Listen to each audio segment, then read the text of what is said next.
At our wedding reception, my husband danced with his mom. As they swayed, she whispered, "You'll always be mine first, not hers."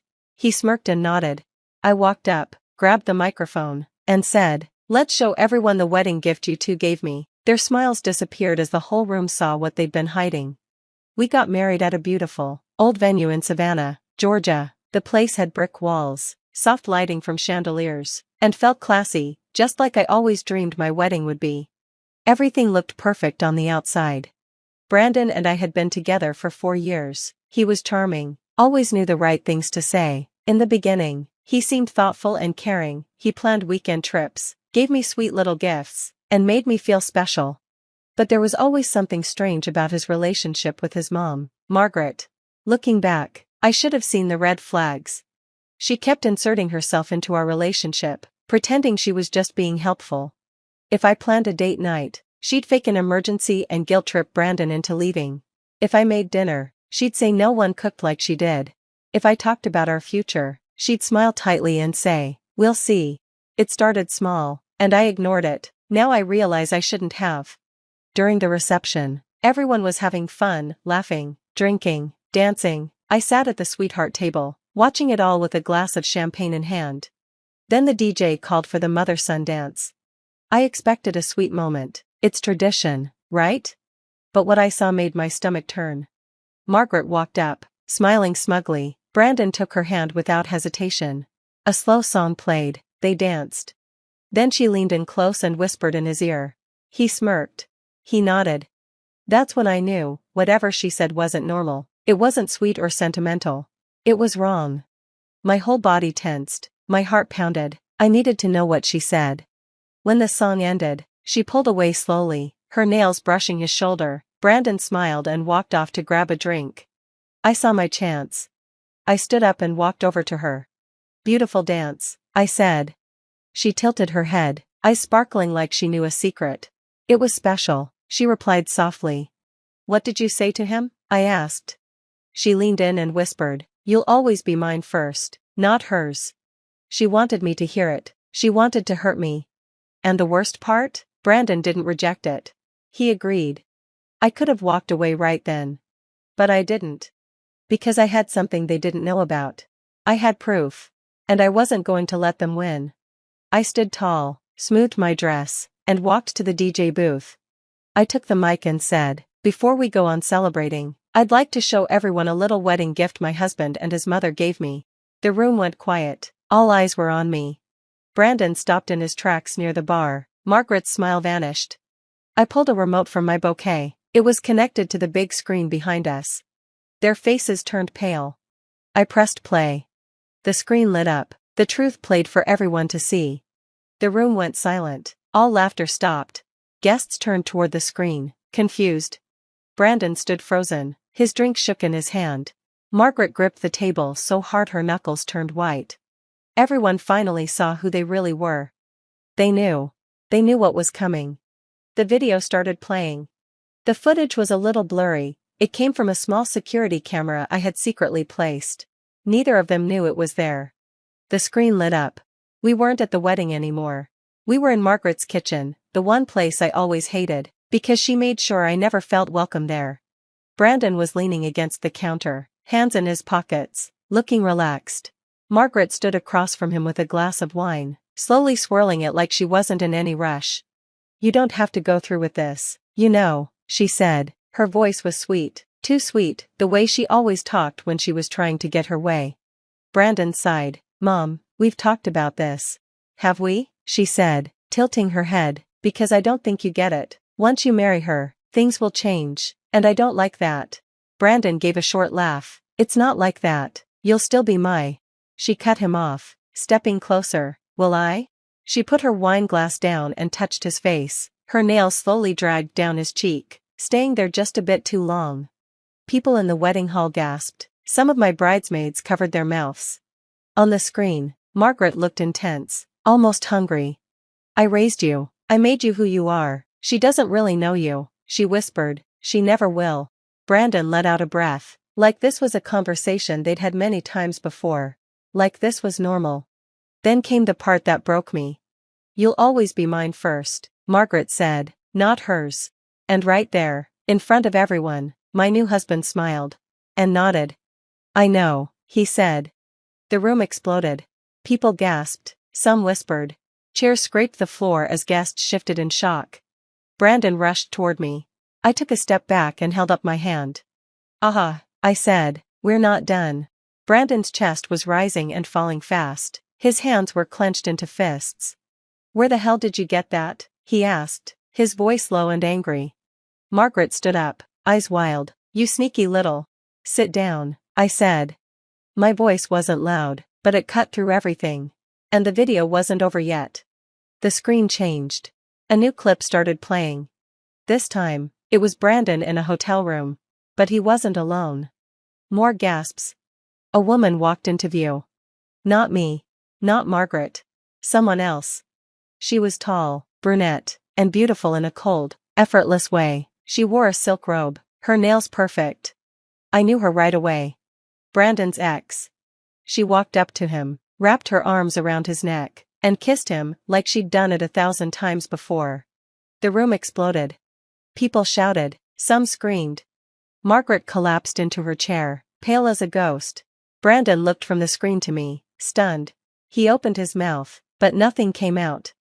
I turned back to the mic. And there it is, I said, my wedding gift. I dropped the microphone. People stood, some started filming. Phones were out, eyes were wide. My maid of honor rushed over and grabbed my arm. Are you okay? She whispered. I was. Because for the first time in 4 years, I finally saw the truth. Brandon wasn't just a cheater. He wasn't just a mama's boy. He was both, a cheater and a mama's boy. And I was going to make sure he paid for it. For a moment, the room was completely silent. It felt like everyone had stopped breathing. Then came the chaos, gasps, people whispering, glasses clinking against tables. Some guests were recording, others just stared, mouths open. Margaret sat frozen, her lips slightly parted, eyes jumping between the screen and Brandon. Brandon moved. He lunged, toward the mic, toward me, toward anything he could grab to stop what was happening. But I was ready. I stepped back and let the video do the talking. Because it wasn't over. The footage kept playing. This wasn't just some quick fling with his ex, it was worse. I just don't get it, his ex said, running her finger along his jaw. You're marrying her, but you keep coming back to me. Brandon gave her that same smug smile. You know how it is. She's safe. Safe. That word hit me like a punch. The woman kept going. She doesn't understand you like I do. She never will. Brandon sighed like he was bored. She's just convenient. The room exploded. Gasps, murmurs, shaking heads. Margaret spun toward him. Brandon, she said, her voice shaking. Brandon froze. But she wasn't angry about the cheating. She was angry because he had picked someone else, someone other than her. You said she wasn't a threat, Margaret hissed, grabbing his arm, her nails digging into his skin. Brandon pulled away, his face twisted in frustration. Are you serious right now? And just like that, the strange, creepy bond between them started to break. I watched them fall apart, right there in front of everyone they had fooled for years. But I wasn't done. I turned back to the guests. I know what you're all thinking, I said, raising my voice so everyone could hear. How did I know to record this? How did I know to plant cameras? Whispers filled the room again. I smiled, because there's one more video. I lifted the remote and clicked to the final clip. The screen changed. Now we were in a restaurant, a fancy, private dining room with wine bottles lining the walls, and at the table sat Brandon and Margaret. People in the room stopped breathing again. On the screen, Brandon looked tired. He swirled a glass of whiskey. She's starting to ask too many questions, he said. Margaret leaned in. Then you need to control her. Brandon shook his head. She's not stupid. She's going to figure it out. Margaret's voice dropped. Then do what your father did. Gasps echoed through the hall. Because Brandon's dad, Margaret's husband, was dead. A car crash, they said. At least, that's what everyone thought. Brandon looked uncomfortable. That's different, he said. Margaret's voice was cold. Is it? The crowd went wild. People shouted, chairs scraped. Margaret screamed and lunged toward the projector, but my bridesmaids were already in front of it, blocking her. Brandon looked like he'd seen a ghost. Everyone now knew, my husband wasn't just a cheater, and his mom wasn't just overbearing. She might have killed his father. And she had thought about doing the same to me. I faced them, feeling calm, cold and clear. So, I said, tilting my head, anyone want to explain that? Margaret's breath was fast and shaky, her eyes darted around like she was trapped. Brandon just stood there, pale and shaking. The guests were shouting. Is that real? Did she just say what I think she said? What the hell? I stood tall, holding the mic. Then Margaret snapped. She turned on me, her voice shaking with rage. You sneaky little bit. Gasps rippled through the room again. Some guests stepped back, others looked ready to step in. Brandon flinched, but for once, he didn't defend her. I let out a quiet, controlled laugh. You don't like it when people see the truth, do you? I said. Margaret's fists clenched. Brandon finally spoke up.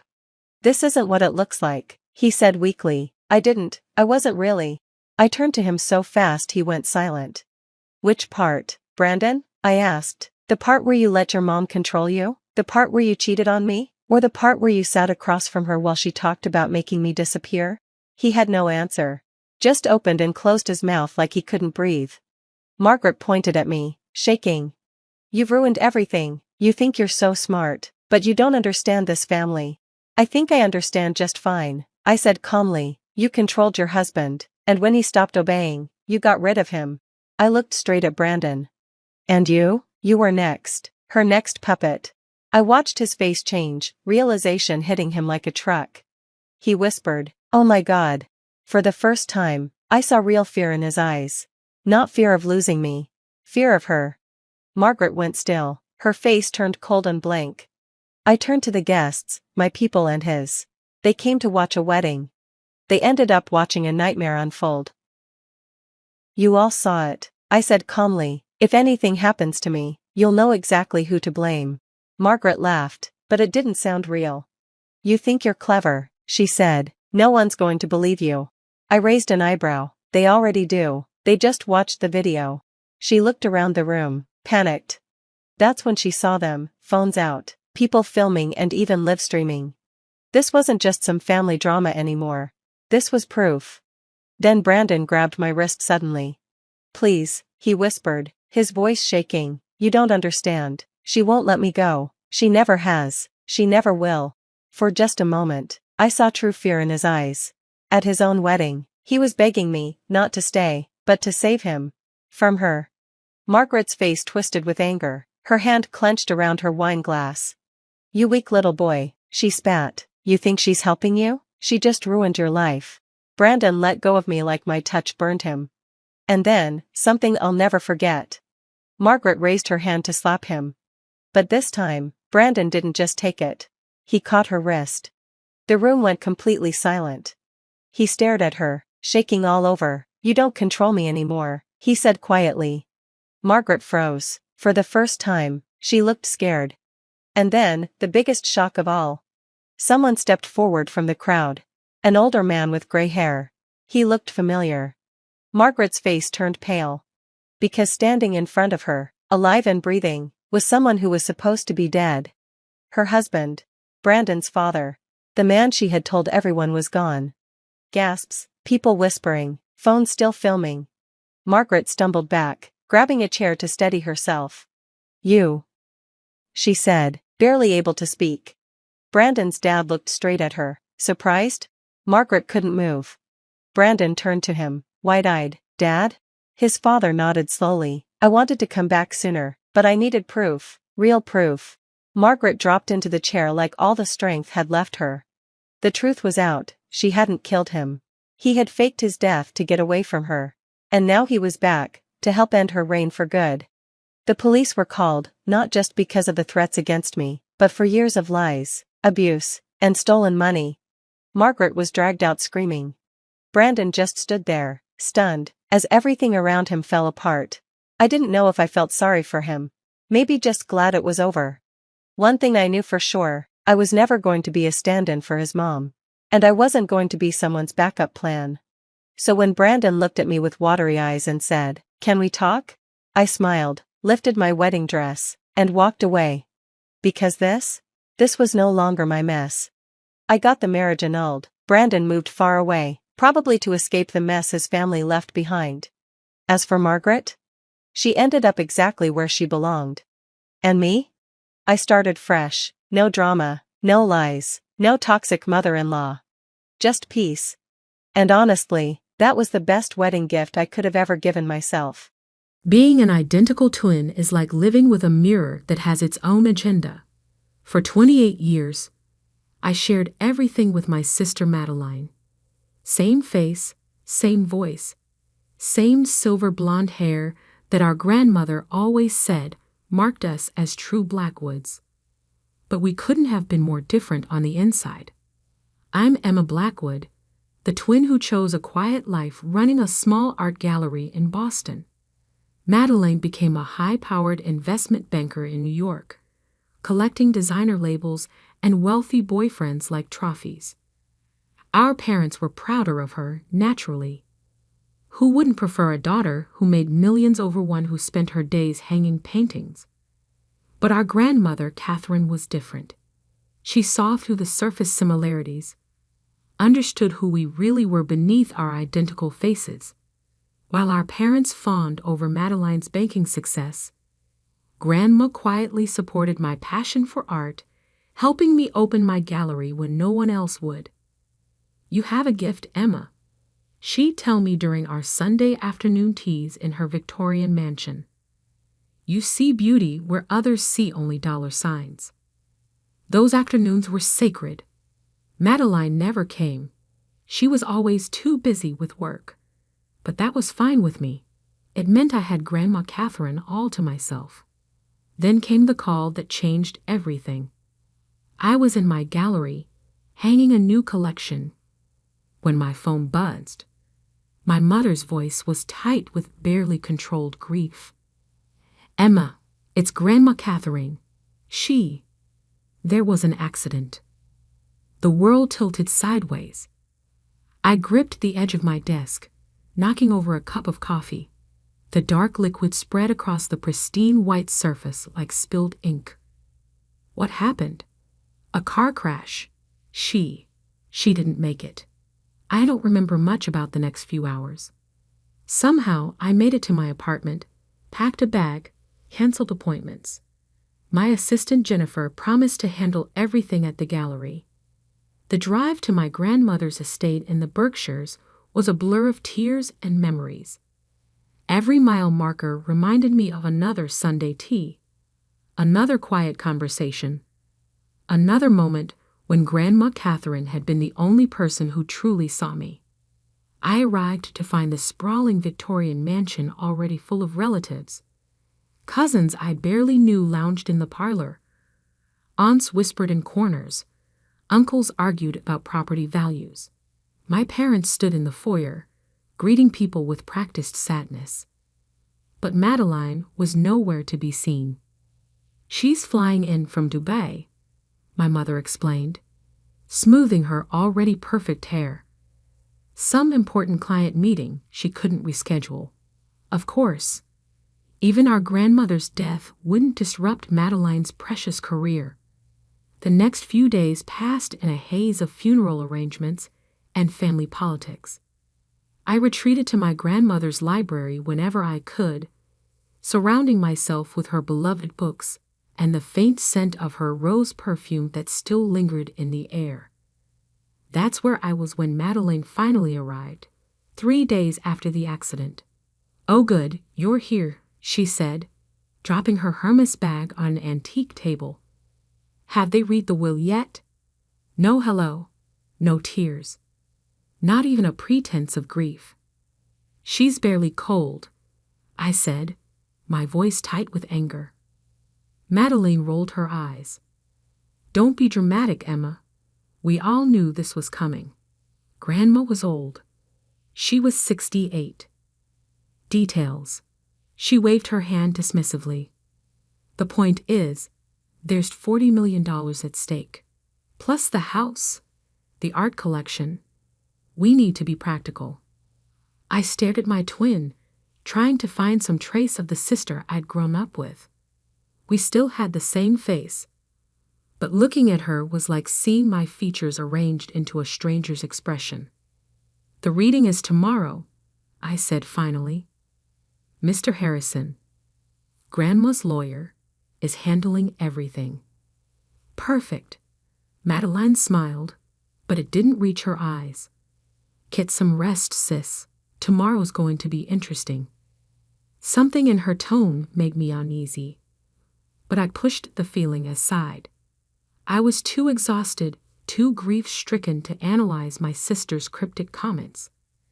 That was my first mistake. The next morning, I woke early and went to the kitchen to make coffee. The house was quiet, most of the relatives still asleep in their various guest rooms. But as I passed the study, I heard voices. "Everything's arranged." Madeline's voice, low and urgent, "just like you asked." A male voice I didn't recognize. "The papers are perfect. No one will question it." I froze, my hand on the doorknob. And the original? Destroyed, along with all the copies. As far as anyone knows, this is the only version. "Good." Madeline again, satisfied. "You should go. The reading's in 3 hours." I quickly stepped back as the door opened. A man in a cheap suit hurried past without seeing me, clutching a briefcase. Madeline emerged a moment later, startling when she saw me. "Emma, you're up early." "Couldn't sleep," I said carefully. "Who was that?" "Oh, just someone from the bank." She adjusted her silk blouse. "Boring paperwork stuff." But I'd seen the man slip something into her designer bag, something that looked suspiciously like legal documents. The will reading was scheduled for 10 a.m. in the main library.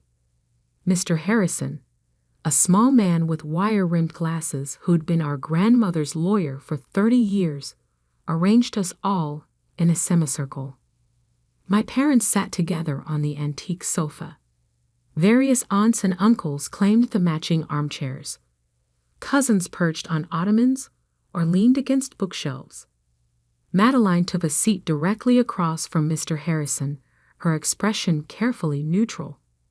I chose to stand by the window, next to the painting of roses that Grandma Catherine had always loved.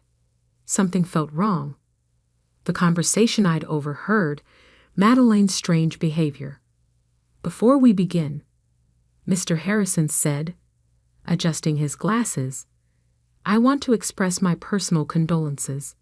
Catherine was more than just a client to me. She was a dear friend." Madeline shifted impatiently. Yes, very sad. Shall we proceed?" Mr. Harrison blinked, taken aback by her tone. "Of course." "Well, the terms are quite straightforward. Catherine was very specific about her wishes." He opened his briefcase, but Madeline interrupted.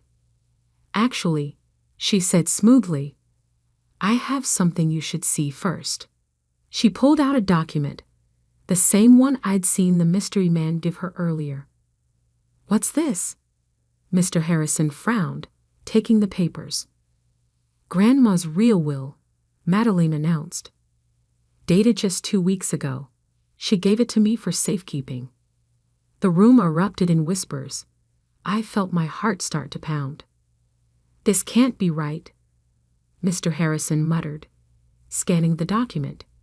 "I drew up Catherine's will myself. She never mentioned." "Obviously she changed her mind," Madeline said. "As you can see, everything's perfectly legal. All the signatures are verified." I moved closer, looking over Mr. Harrison's shoulder.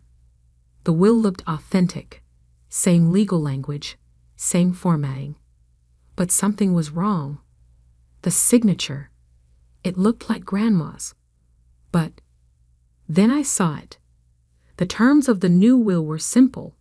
The entire estate, all $40 million, plus the house and every asset, was left to Madeline Blackwood. I felt the blood drain from my face. This is a lie, I said, my voice shaking. Grandma would never. Do you have proof?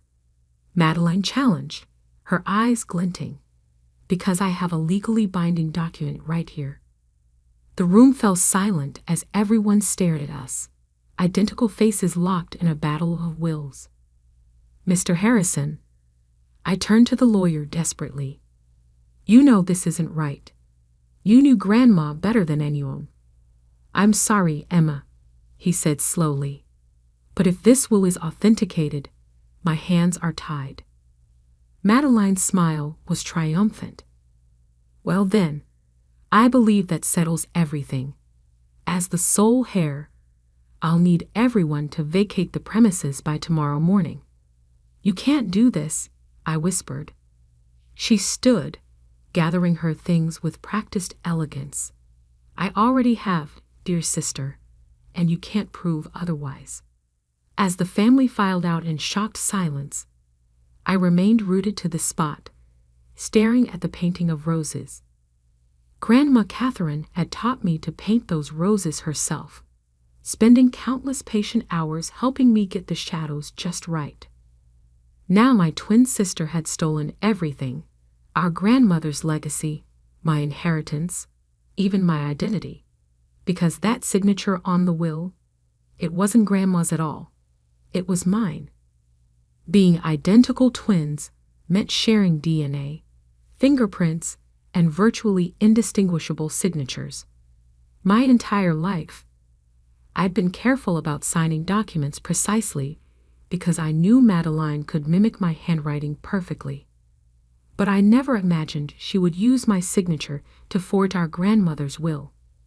The day after the reading, I watched from my old bedroom window as moving trucks arrived. Madeline wasted no time claiming her prize, directing workers to pack up our grandmother's antiques and artwork. Miss Blackwood? A quiet voice interrupted my thoughts. I turned to find Agnes, our grandmother's housekeeper of 20 years, standing in the doorway. Her eyes were red from crying. I'm sorry, Agnes. I know Madeline's asked everyone to leave. That's just it. Agnes wrung her hands nervously. There's something you need to see. She led me down to the kitchen, checking twice to ensure we weren't followed. From beneath her apron, she pulled out a small leather-bound notebook. Your grandmother's diary, she whispered. She asked me to keep it safe. Said it was important you find it if anything happened to her. My hands trembled as I took the notebook. Why didn't you give this to Mr. Harrison? Because Ms. Madeline was watching him like a hawk. But that's not all. Agnes glanced around again before continuing. The accident, it wasn't random. My blood ran cold. What do you mean? The day before, your grandmother was upset. She discovered something about Ms. Madeline, something to do with her banking work. She made some calls, said she needed to fix things. I opened the diary with shaking fingers. The last entry was dated the day before the crash. Called Marcus about M's activities at Sterling Bank. The numbers don't add up. Offshore accounts, missing client funds. She's been stealing millions. I can't stay silent. Emma deserves to know the truth about her sister. Tomorrow I'll. The entry ended there. Tomorrow never came. There's more, Agnes said. The morning of the accident, I overheard Ms. Madeline on the phone in the garden. She said something about taking care of it today and making it look accidental. The diary slipped from my fingers. Are you saying? I'm saying be careful, Miss Emma. Your sister, she's not who you think she is. A sharp voice cut through our conversation. Agnes, why aren't these boxes packed yet?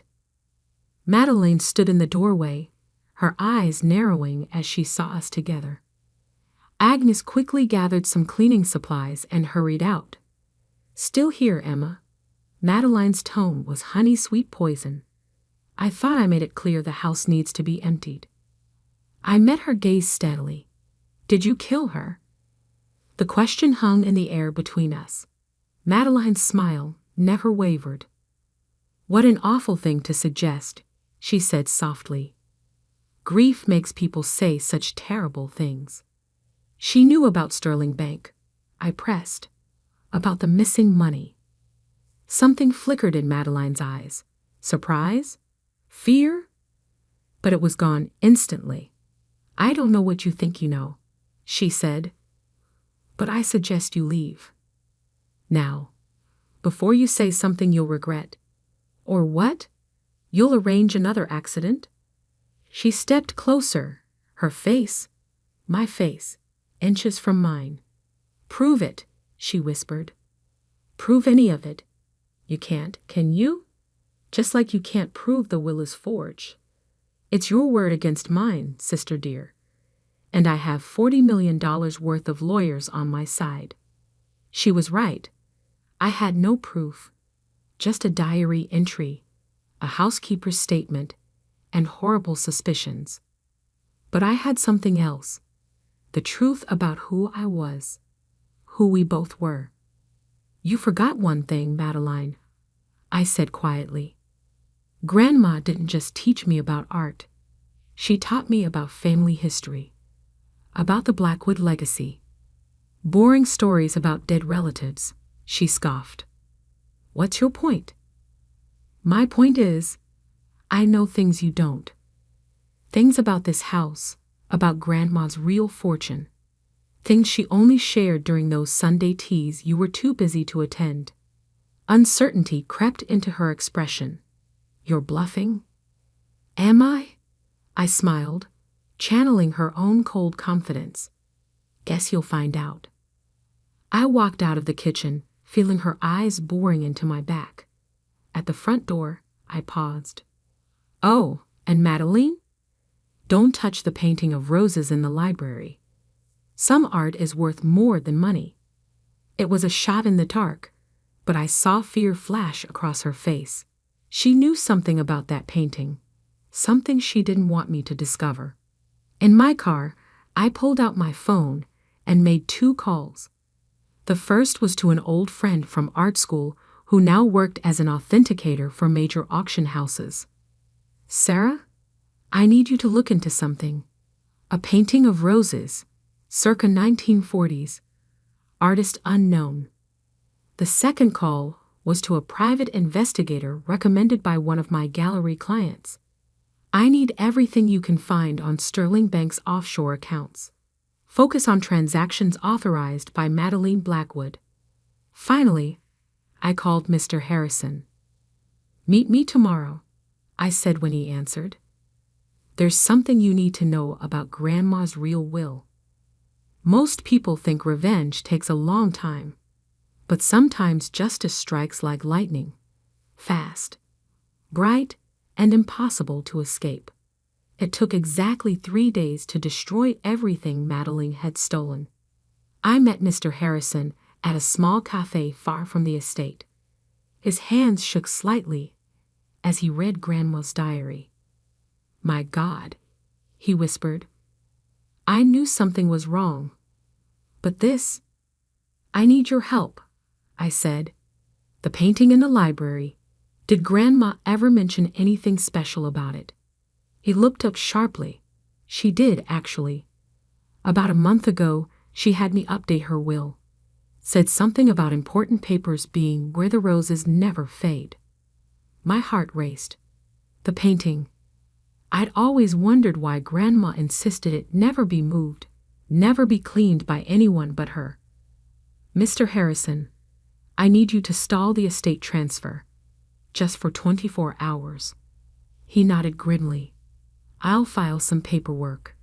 Technical errors that need reviewing. But Emma, be careful. If what this diary suggests is true. I know, I said quietly. My sister is capable of murder. Back at my hotel, messages waited from both my contacts. Sarah, the art authenticator, confirmed my suspicions about the painting. The private investigator's findings about Sterling Bank were even more explosive. I took a deep breath and made one final call to the FBI's Financial Crimes Division. That night, I waited until 3 a.m. before returning to the estate. The security code hadn't been changed. Madeleine always did underestimate me.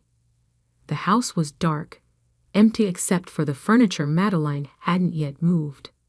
In the library, moonlight filtered through the tall windows, illuminating the painting of roses. With trembling fingers, I felt along its heavy gilt frame. There, a slight catch, a hidden spring. The painting swung away from the wall like a door, revealing a small safe built into the wall behind it. I smiled, remembering all those Sunday afternoons when Grandma taught me to paint roses. She hadn't just been teaching art. She'd been showing me exactly where this safe was located.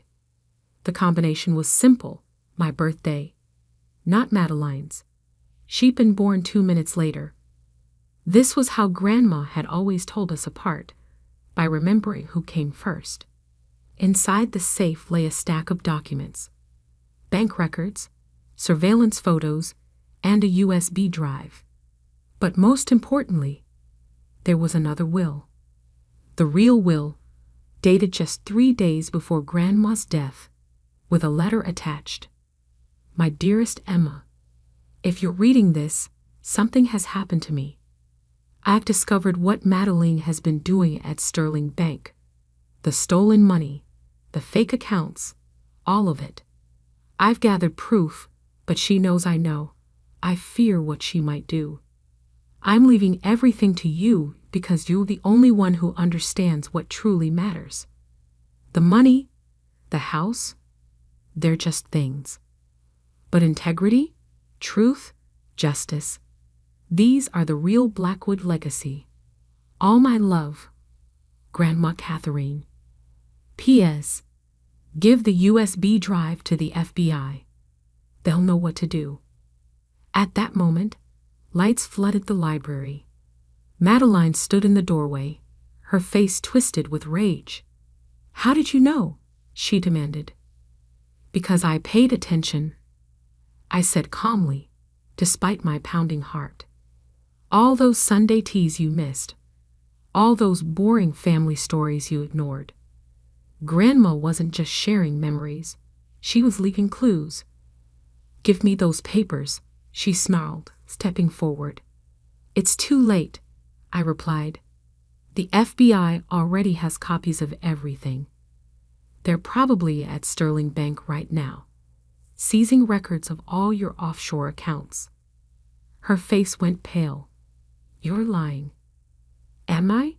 Check your phone." As if on cue, her phone buzzed. Her hands shook as she read the message. "No," she whispered. "No, no, no." "Yes," I said quietly. "It's over, Madeleine. The fraud, the fake will, and—" I held up Grandma's diary, the truth about her death. She lunged for me, but never reached me. FBI agents emerged from the shadows, where they'd been waiting all along. I watched as they led my sister away in handcuffs, her perfect composure finally shattered. The aftermath was a whirlwind of headlines. Bank Herrested, FRAUD,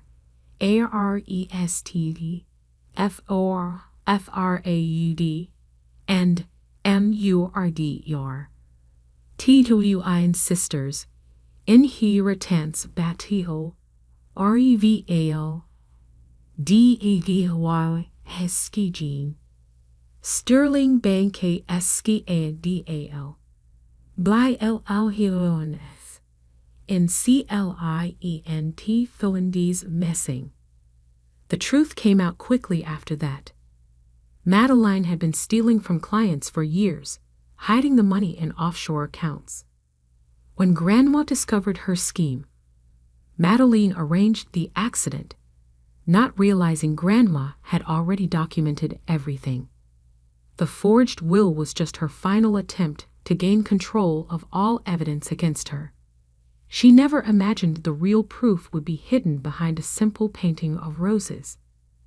1 year later, I stood in the library again, now restored to its former glory. Madeline was serving 20 years for fraud and murder. The stolen money had been returned to Sterling Bank's clients, and Grandma's real will had been executed exactly as she intended. I kept the house, turning part of it into an art gallery showcasing young artists. The painting of roses still hung in its place of honor, no longer hiding secrets, but serving as a reminder.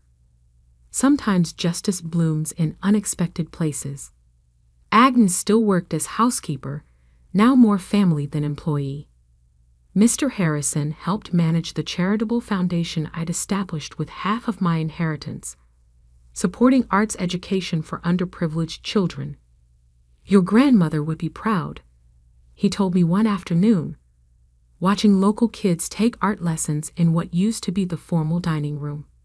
I smiled, touching the locket I now wore, the one Grandma had always worn during our Sunday teas. Inside was a tiny painted rose, a reminder that beauty and truth go hand in hand. She knew, I said softly. She knew that someday the truth would come out. That's why she left all those clues, all those little breadcrumbs for me to follow. And Madeline, he asked, do you ever visit her? I shook my head. Some twins grow apart. Some were never truly connected to begin with. She chose her path, just as I chose mine.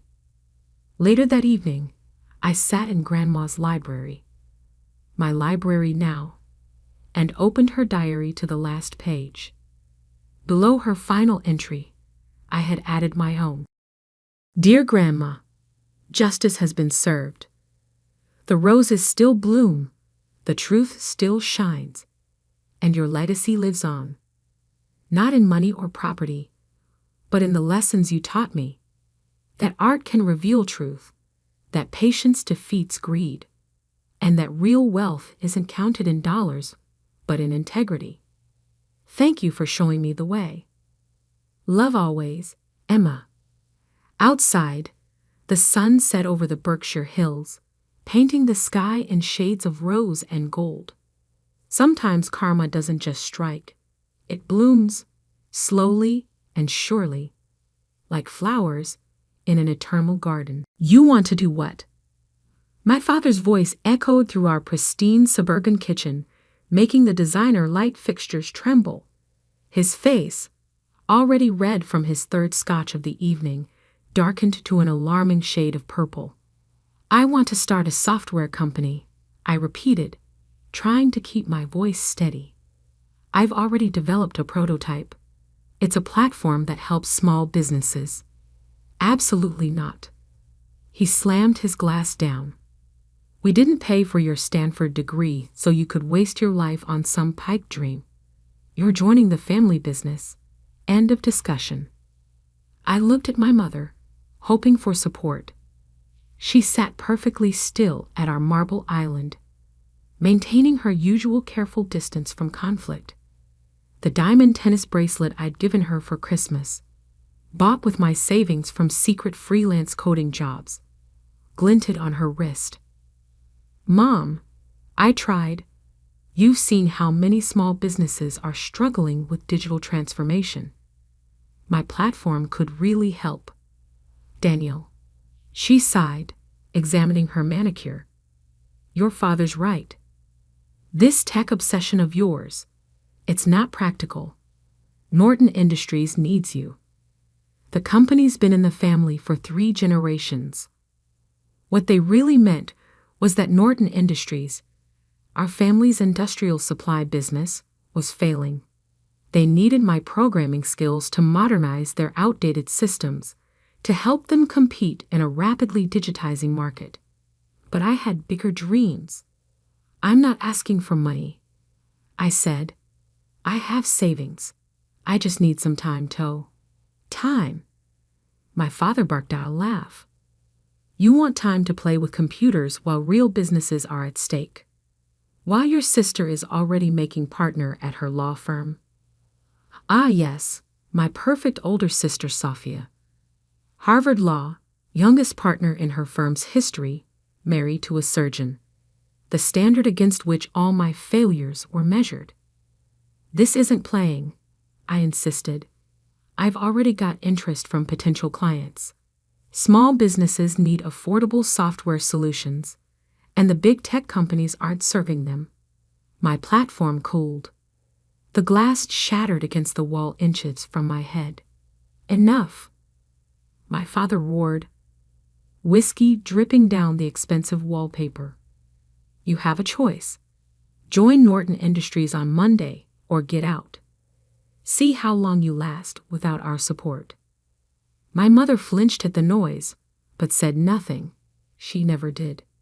I looked at them both, my father trembling with rage, my mother avoiding my eyes, and made the decision that would change everything. I choose out. What? I'm leaving. I stood up, surprisingly calm. Good luck modernizing Norton Industries without me. You ungrateful. My father started toward me, but I was already heading upstairs. I had known this moment might come. My backpack was already packed with essentials: laptop, portable hard drive, 2 changes of clothes. My important documents were safely stored in a safety deposit box. Most of my savings were in an account my parents couldn't access. You have 1 hour. My father shouted up the stairs. Then I want you out of this house. I grabbed my emergency bag, my favorite hoodie, and took one last look at my childhood bedroom. The walls still displayed my coding competition medals, science fair awards, the framed article about the app I developed in high school that had caught Stanford's attention. My phone buzzed. A text from my best friend Marcus. Operation Escape still on. Happening now, I typed back. Plan B initiated. Marcus and I had gamed out this scenario months ago, when I first decided to pursue my startup dreams. He had a small apartment above his family's restaurant where I could crash until I got on my feet. As I headed for the door, my mother finally spoke. Daniel, please. Be reasonable. Your father only wants what's best. No, I cut her off. He wants what's best for Norton Industries. There's a difference. I walked out without looking back. The first night in my car was surreal. I'd parked on a quiet street 2 blocks from my parents' house, close enough to maintain a strong connection to their high-speed Wi-Fi network, which I'd installed and secured myself, far enough that they wouldn't spot me. My laptop glowed in the darkness as I continued coding, the familiar rhythm of keystrokes drowning out the voice in my head that whispered I was making a huge mistake. You sure about this? Marcus asked when he brought me dinner. Is Mother's incredible pad thai? My couch is still available. I shook my head, showing him my workspace. Laptop, mobile hotspot for backup internet, power bank for emergencies. I need to stay mobile for now. Can't risk them finding me and trying to force me back. He peered at my screen. What exactly are you building? I pulled up my prototype's interface. I call it Smart Start. It's an all-in-one digital platform for small businesses. Point of sale, inventory management, customer relationships, online presence. Everything they need to compete in today's market, but simplified and affordable. Like what your dad's company needs? Similar, but designed for smaller businesses that can't afford enterprise solutions. I thought of all the local shops I'd seen struggle and fail because they couldn't keep up with digital transformation. There's a huge market being ignored by big tech. Marcus nodded slowly. His family's restaurant still used paper order tickets and a cash register from the 1990s. How long until it's ready? Basic version? 2 months. I've got most of the core functions working. Just need to polish the interface and add some features. What I didn't tell him was that I was also secretly documenting everything wrong with Norton Industries systems. Every vulnerability, every inefficiency, every missed opportunity for digital innovation. Not out of spite, but because I knew that someday they'd need exactly what I was building. They just didn't know it yet. Life settled into a strange routine. During the day, I'd work from various coffee shops, buying the minimum necessary to justify using their space and Wi-Fi. At night, I'd park near my parents' house, using their high-speed connection to upload code and run complex tests. I lived on protein bars, coffee, and Marcus's family's leftovers, showered at a cheap gym membership, learned which parking lots were safe to sleep in and which to avoid. It wasn't comfortable, but it was productive. Without distractions, without my father's constant criticism or my mother's passive disappointment, I could focus entirely on building Smart Start. One week in, my sister Safia tried to intervene. "This is ridiculous, Daniel," she said when she tracked me down at my usual coffee shop. "You're living in your car to prove what? That you can be as stubborn as Dad." I didn't look up from my coding. "I'm building something important. You're throwing away a guaranteed future with the family business." "The family business is dying," I said bluntly. "Dad's too proud to admit it. But their systems are ancient, their processes are inefficient, and their competitors are eating them alive. Then help fix it." I finally met her eyes. "That's exactly what I'm doing, just not the way they want." She left in frustration, but not before leaving a thick envelope on my table. Inside was $5,000 in cash with a note. "Don't be an idiot. Come home." I used the money to buy a better laptop and upgrade my development tools. The breakthrough came in month 2. I'd been approached by several small businesses interested in beta testing Smart Start. A local bookstore, a family-owned hardware store, a growing food truck business, all struggling with exactly the problems my platform was designed to solve.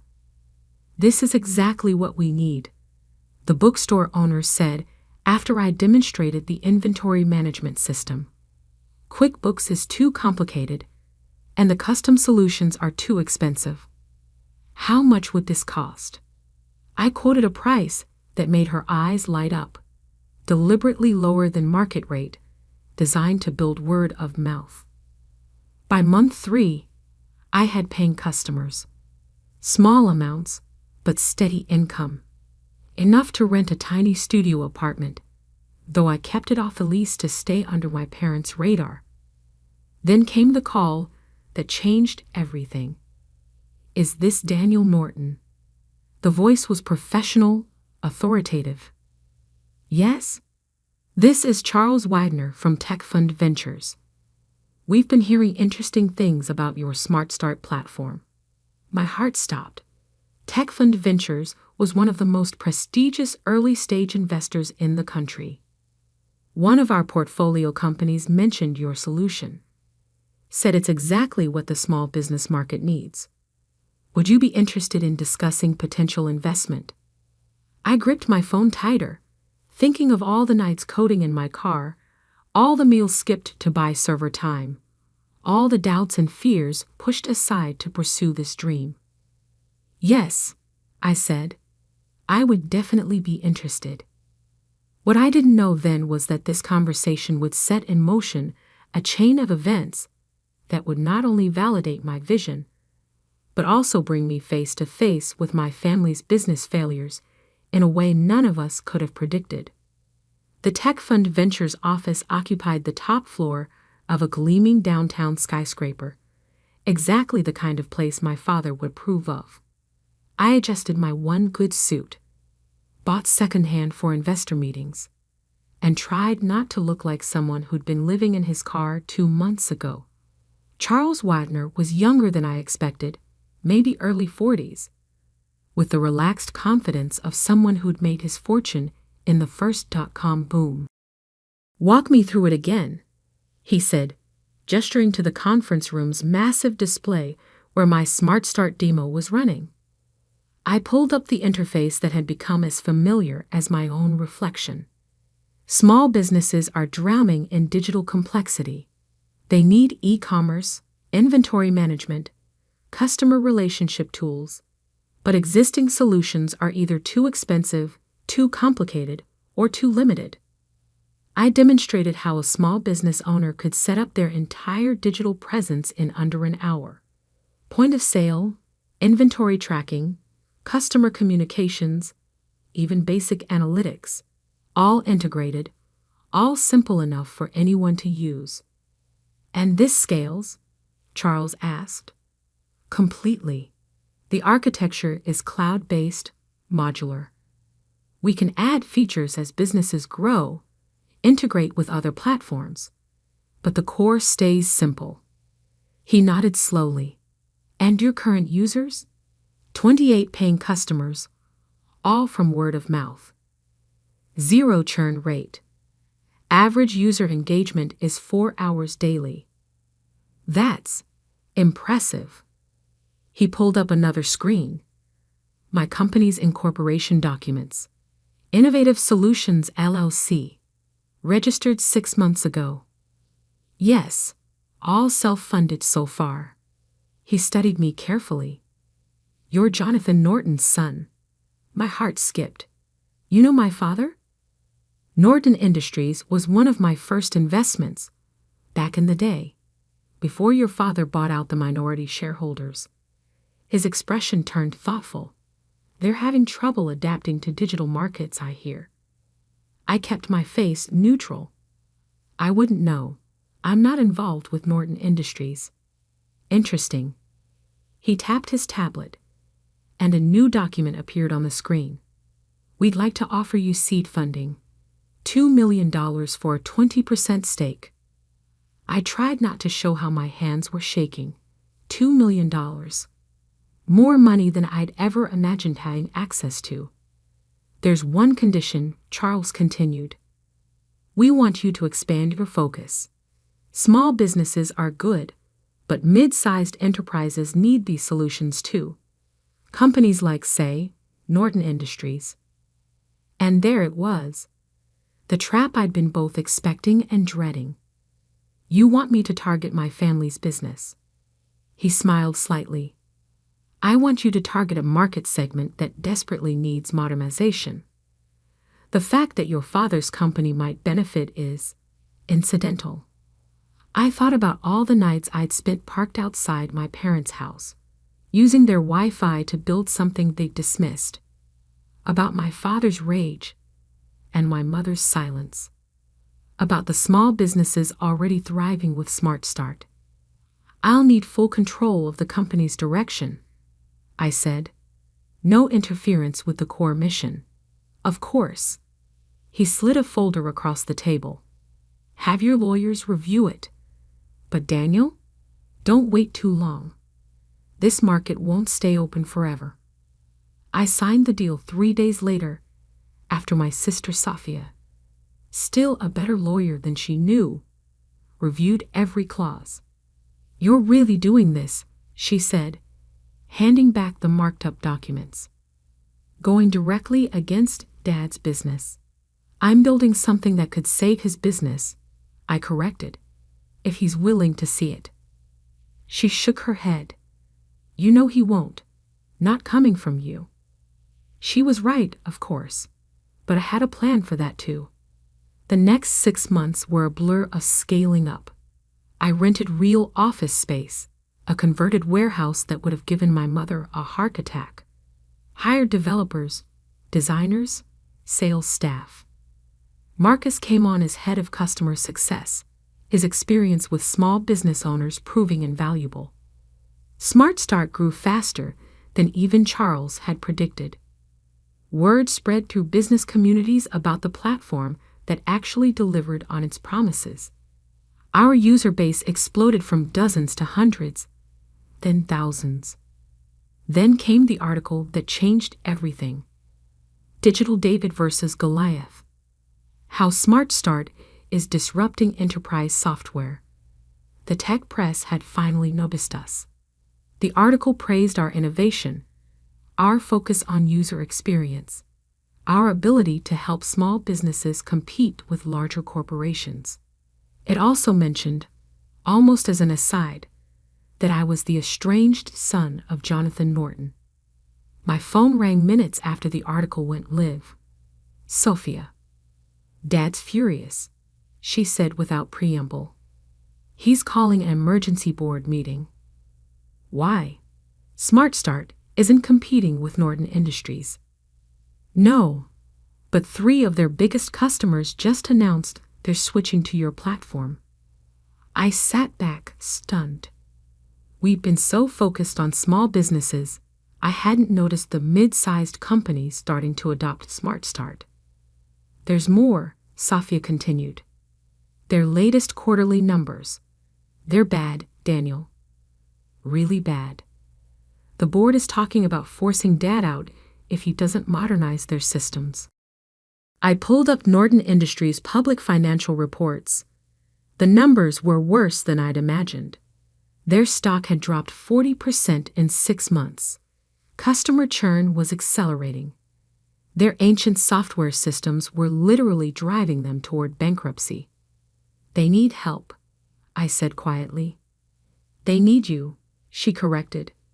"But you know Dad will never admit it." I thought about Charles Wagner's words about targeting mid-sized enterprises, about all the features we built into Smart Start that could save companies exactly like Norton Industries. "Maybe," I said slowly, "they don't need to know it's me." That night, I called an emergency meeting of my own team. "We're launching Enterprise Solutions," I announced, pulling up the prototype I'd been quietly developing. A new division focused on larger businesses, built on the Smart Start framework, but with additional features for complex operations. Marcus frowned. "I thought we were staying focused on small business." "We are. But there's a whole segment of mid-sized companies being crushed between small business agility and big corporation resources. They need what we've built." I didn't mention that every feature in Enterprise Solutions had been designed specifically to solve Norton Industries' problems, that I'd spent months analyzing their weaknesses, building solutions for issues they didn't even know they had yet. The team worked around the clock for weeks.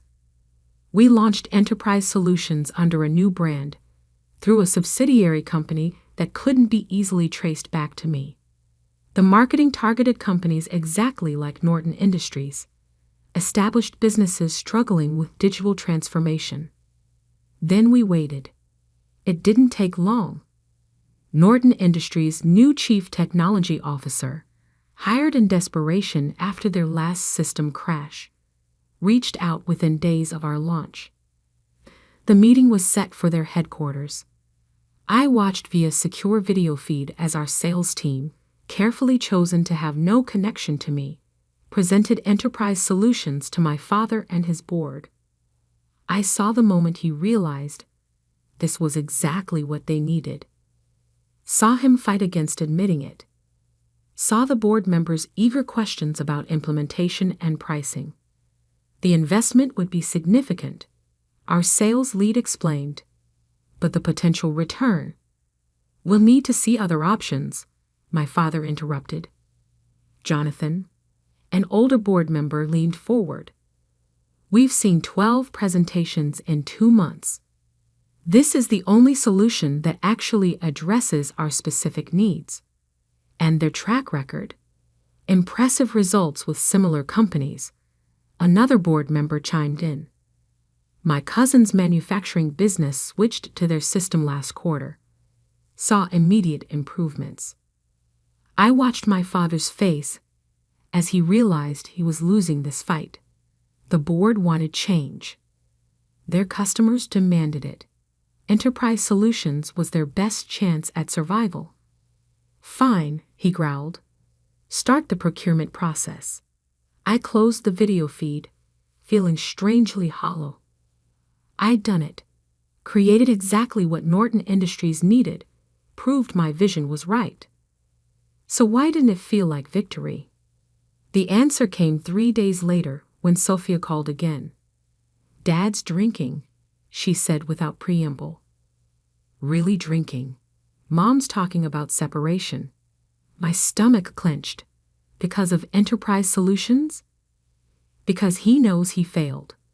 The company's falling apart, and he had to go begging to outsiders for help. She paused. "He keeps saying he should have listened to you." I stared out my office window at the city skyline, thinking of all the choices that had led us here. My father's stubbornness, my own pride, the walls of silence we built between us. What if, I said slowly, there was a way to save both the company and his pride? How? I have an idea, but I'll need your help. The Norton Industries board meeting was scheduled for 9 a.m. on a Thursday. I sat in my car outside their headquarters, the same spot where I'd once parked to use their Wi-Fi, watching familiar faces file into the building. My father arrived last, looking older than I remembered. His normally immaculate suit was slightly rumpled, his walk less confident than the stride I'd grown up admiring. "Everything ready?" I asked into my phone. "All set," Sophia confirmed. "The board members are prepped. Charles Wagner just arrived. And Mom, in position, though she's still not sure about this." I adjusted my tie, designer now, but still not the brand my father would choose. It has to be today. The Enterprise Solutions contract needs board approval by end of week. "Good luck," Sophia said softly. "Try not to enjoy this too much." I smiled despite my nerves. She knew me too well. The security guard did a double take as I walked in. Last time I'd been here, I'd been escorted out after another fight about joining the family business. Now I was back on my own terms. The boardroom fell silent as I entered. My father's face went from surprised to angry to confused in rapid succession. Charles Wagner, sitting near the head of the table, merely nodded as if he'd been expecting me. "What are you doing here?" my father demanded. "I'm here to discuss the Enterprise Solutions contract," I said calmly, placing my laptop on the table. "This is a closed board meeting. Security." Actually, Charles interrupted smoothly. "Mr. Norton is here at my request. As the majority investor in Enterprise Solutions, I believe his input is crucial to this discussion." My father's face went pale. "You? What?" I connected my laptop to the display screen, pulling up a familiar interface, but not Enterprise Solutions. Instead, I showed them the original Smart Start dashboard, complete with my earliest notes and sketches. "I started building this the day you kicked me out," I explained. "Using your Wi-Fi, actually, since I was living in my car at the time." The board members shifted uncomfortably. My mother, sitting quietly in her usual corner seat, finally looked directly at me. "Smart Start grew faster than anyone expected," I continued. "Small businesses loved it because it solved real problems simply and affordably. But I knew larger companies needed similar solutions. I switched to the Enterprise Solutions interface. Every feature in this system was designed specifically to address Norton Industries' challenges: the inventory management, the customer tracking, the integration capabilities, all built based on intimate knowledge of what this company needs. "You've been spying on us?" My father's voice shook with rage. "No, I've been trying to save your company. The same company you wanted me to join, but only on your terms." Charles Wagner cleared his throat. "The board has reviewed Mr. Norton's proposal. Enterprise Solutions isn't just a software platform, it's a potential merger opportunity." My father's head snapped up. "Merger? I pulled up new slides, the detailed merger proposal I'd spent weeks preparing. Smart Start Technology would acquire a controlling interest in Norton Industries, I explained. But the Norton name stays. The legacy business continues, enhanced by modern technology. And the current CEO transitions to Chairman Emeritus, focusing on strategic partnerships rather than day-to-day operations. The room was absolutely silent. "You want to buy my company?" my father whispered. "I want to save it," I corrected. "Transform it into something that honors its history while embracing the future. But it has to happen now, before the market completely passes you by." My mother spoke for the first time. "Jonathan, listen to him." He turned to her, startled. In 30 years of board meetings, she'd never spoken up. "I've seen what Daniel built," she continued. "What he sacrificed to build it. This isn't about winning or losing. It's about family." "Family?" He barked out a laugh. He abandoned the family business. "No," I said quietly. "I found a different way to support it. Every feature, every innovation in enterprise solutions was designed with Norton Industries in mind. Because despite everything, I never stopped believing in what this company could be." I walked over to his chair, pulled up one more document on my tablet. My original business plan, written in my car that first night after being kicked out. The title read, "Project Phoenix, Modernizing Norton Industries Through Independent Innovation." He stared at the document, recognition dawning. "This was your plan all along." "Plan B, actually. Plan A was convincing you to modernize from within. But you weren't ready to listen then." Charles Wagner stood up. "The board needs to vote on this merger proposal by end of day. I suggest we take a brief recess to process this information." People filed out, leaving me alone with my father. He sat there, staring at my business plan, looking lost. "Why didn't you tell me?" he finally asked. "Would you have listened? Really listened, not just heard what you wanted to hear." He was quiet for a long moment. "You built all this, using our Wi-Fi?" I couldn't help but laugh. "That's what you're focusing on?" "No, He ran a hand through his gray hair.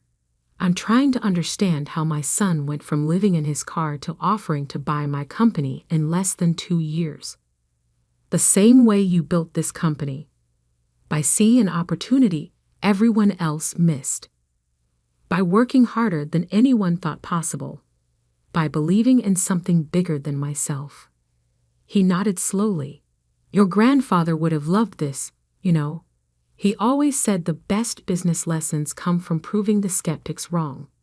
I learned that from you, actually. All those stories about how you built Norton Industries, how you proved everyone wrong who said it would fail." I sat down next to him.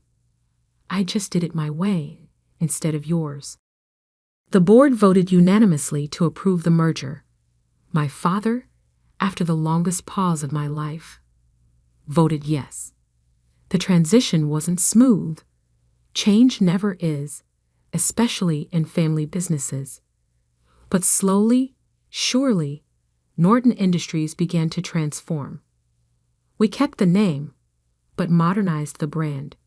Kept the core business my grandfather had built, but enhanced it with technology that helped it thrive in the digital age. Smart Start's innovation combined with Norton's stability created something neither company could have achieved alone. 1 year later, I sat in what had been my father's office, our office now, since he'd finally accepted the Chairman Emeritus role. We were reviewing quarterly numbers, which had exceeded all projections. "You were right," he said suddenly. I looked up. "About what?" "About everything. The technology, the market changes, the need to adapt." He met my eyes. I was too proud to see it, too scared of losing control. And now, he gestured at the tablet, showing our latest results. Now I'm proud of what you built, what we're building together. My phone buzzed. A message from Marcus about a potential new acquisition target. Another struggling family business that needed exactly what we created. Speaking of building, I said, pulling up the proposal. What do you think about expanding our enterprise division? He smiled, the real smile I remembered from childhood, before stress and fear had hardened him. Tell me more. Later that night, I drove past our old house. The Wi-Fi signal was still strong. I'd upgraded their system last month, though they didn't know it. I thought about that first night in my car, coding by the glow of my laptop, running on determination and spite and dreams of proving everyone wrong. But success, I'd learned, wasn't about proving others wrong. It was about proving yourself right, about building something so undeniable that even the strongest skeptics have to acknowledge its value. My phone buzzed again, a family dinner reminder from my mother. These were regular events now, though the conversation had shifted from criticism to collaboration, from judgment to genuine interest. Coming, I texted back. Then, because I couldn't resist, using the Wi-Fi to send this. Her response came quickly. Very funny. Your father says bring the new acquisition proposal. And yes, he's actually smiling about it. I smiled too, thinking of how far we come. From rejection to reunion. From competition to collaboration. From using their Wi-Fi in secret to helping them embrace the digital future. Sometimes the best revenge isn't proving someone wrong. It's helping them become right in a whole new way. The day my grandmother, Catherine Hamilton, died, I was elbow-deep in soil, tending to her prized rose garden. She had taught me everything about those roses, which varieties needed more sun, how to prune them just right, and most importantly, how to nurture their roots so they'd flourish for generations. These roses are like secrets, Sarah, she'd often say, her blue eyes twinkling with hidden knowledge. Some bloom bright and bold, while others hide their beauty until the perfect moment. I didn't understand what she meant then, but I would soon enough. The call came from Mr. Patterson, her attorney, his voice carrying the weight of decades managing the Hamilton family's legal affairs. Miss Hamilton, I'm afraid I have difficult news. Your grandmother passed away in her sleep last night. The rose clippers slipped from my hands, landing silently in the soft earth. My grandmother, the woman who had raised me after my parents' death, who had been more of a mother to me than anyone else, was gone. There's something else, Patterson continued, his voice dropping slightly. She left explicit instructions about her will. The reading is scheduled for tomorrow at 2 p.m. Your presence is mandatory. I barely registered his words, my mind still struggling to process the loss. Of course, I'll be there. One more thing, Miss Hamilton. Your grandmother insisted that all family members must attend, including your Uncle Marcus. My hand tightened around the phone. Uncle Marcus, my father's younger brother, and the current CEO of Hamilton Industries. The man who had spent years trying to convince grandmother to sell her controlling shares in the company. The man whose very presence made the air feel thick with tension at every family gathering. I understand, I replied, though I didn't. Not really. The next day, I arrived at Patterson and Associates, the law firm that had handled Hamilton family matters since before I was born. The office occupied the entire top floor of a historic downtown building, its dark wood panels and leather-bound books speaking of old money and even older secrets. Uncle Marcus was already there, impeccable in his tailored suit, his silver hair perfectly styled.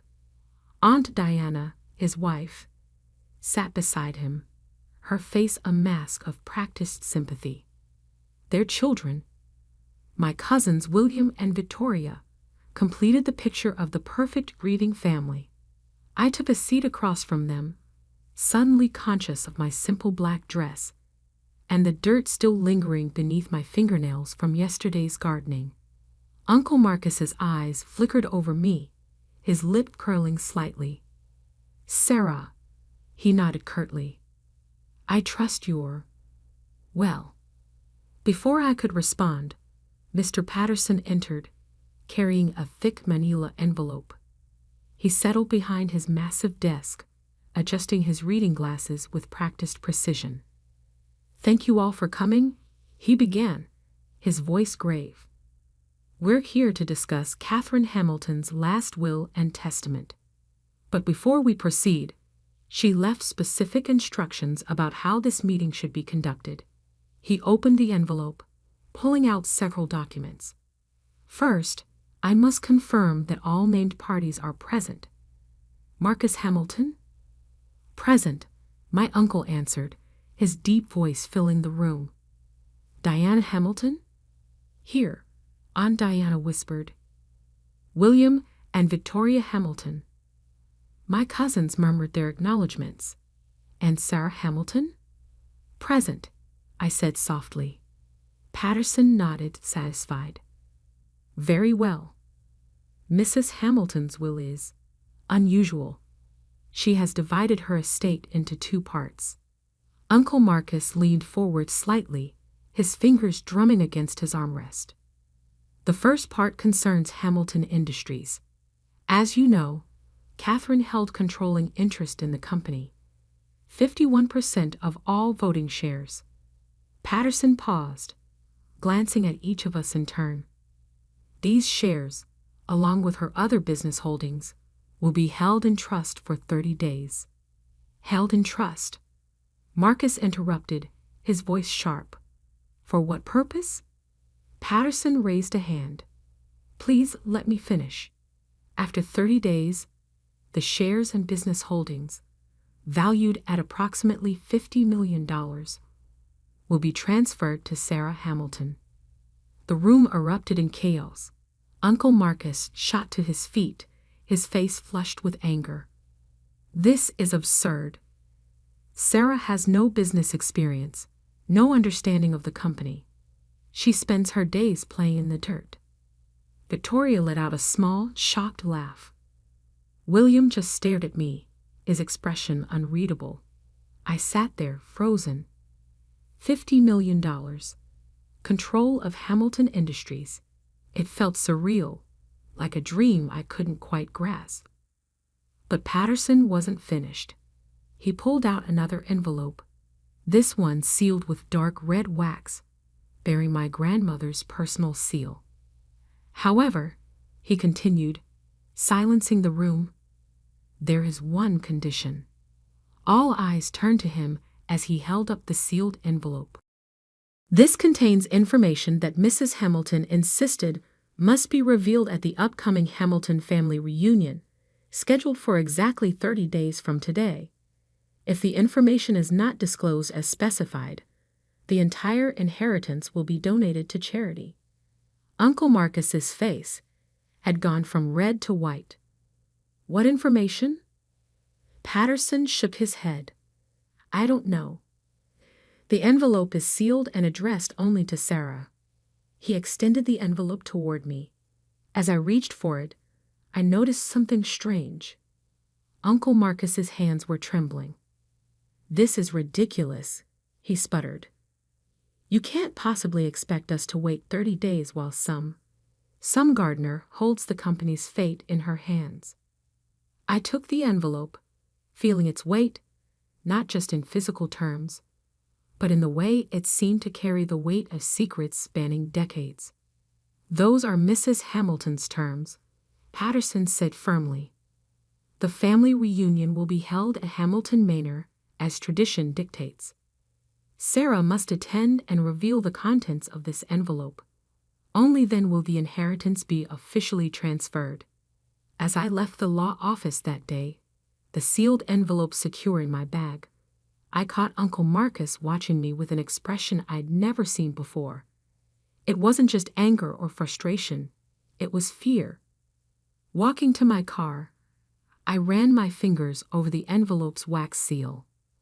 What secret could be so important that my grandmother would stake $50 million on its revelation?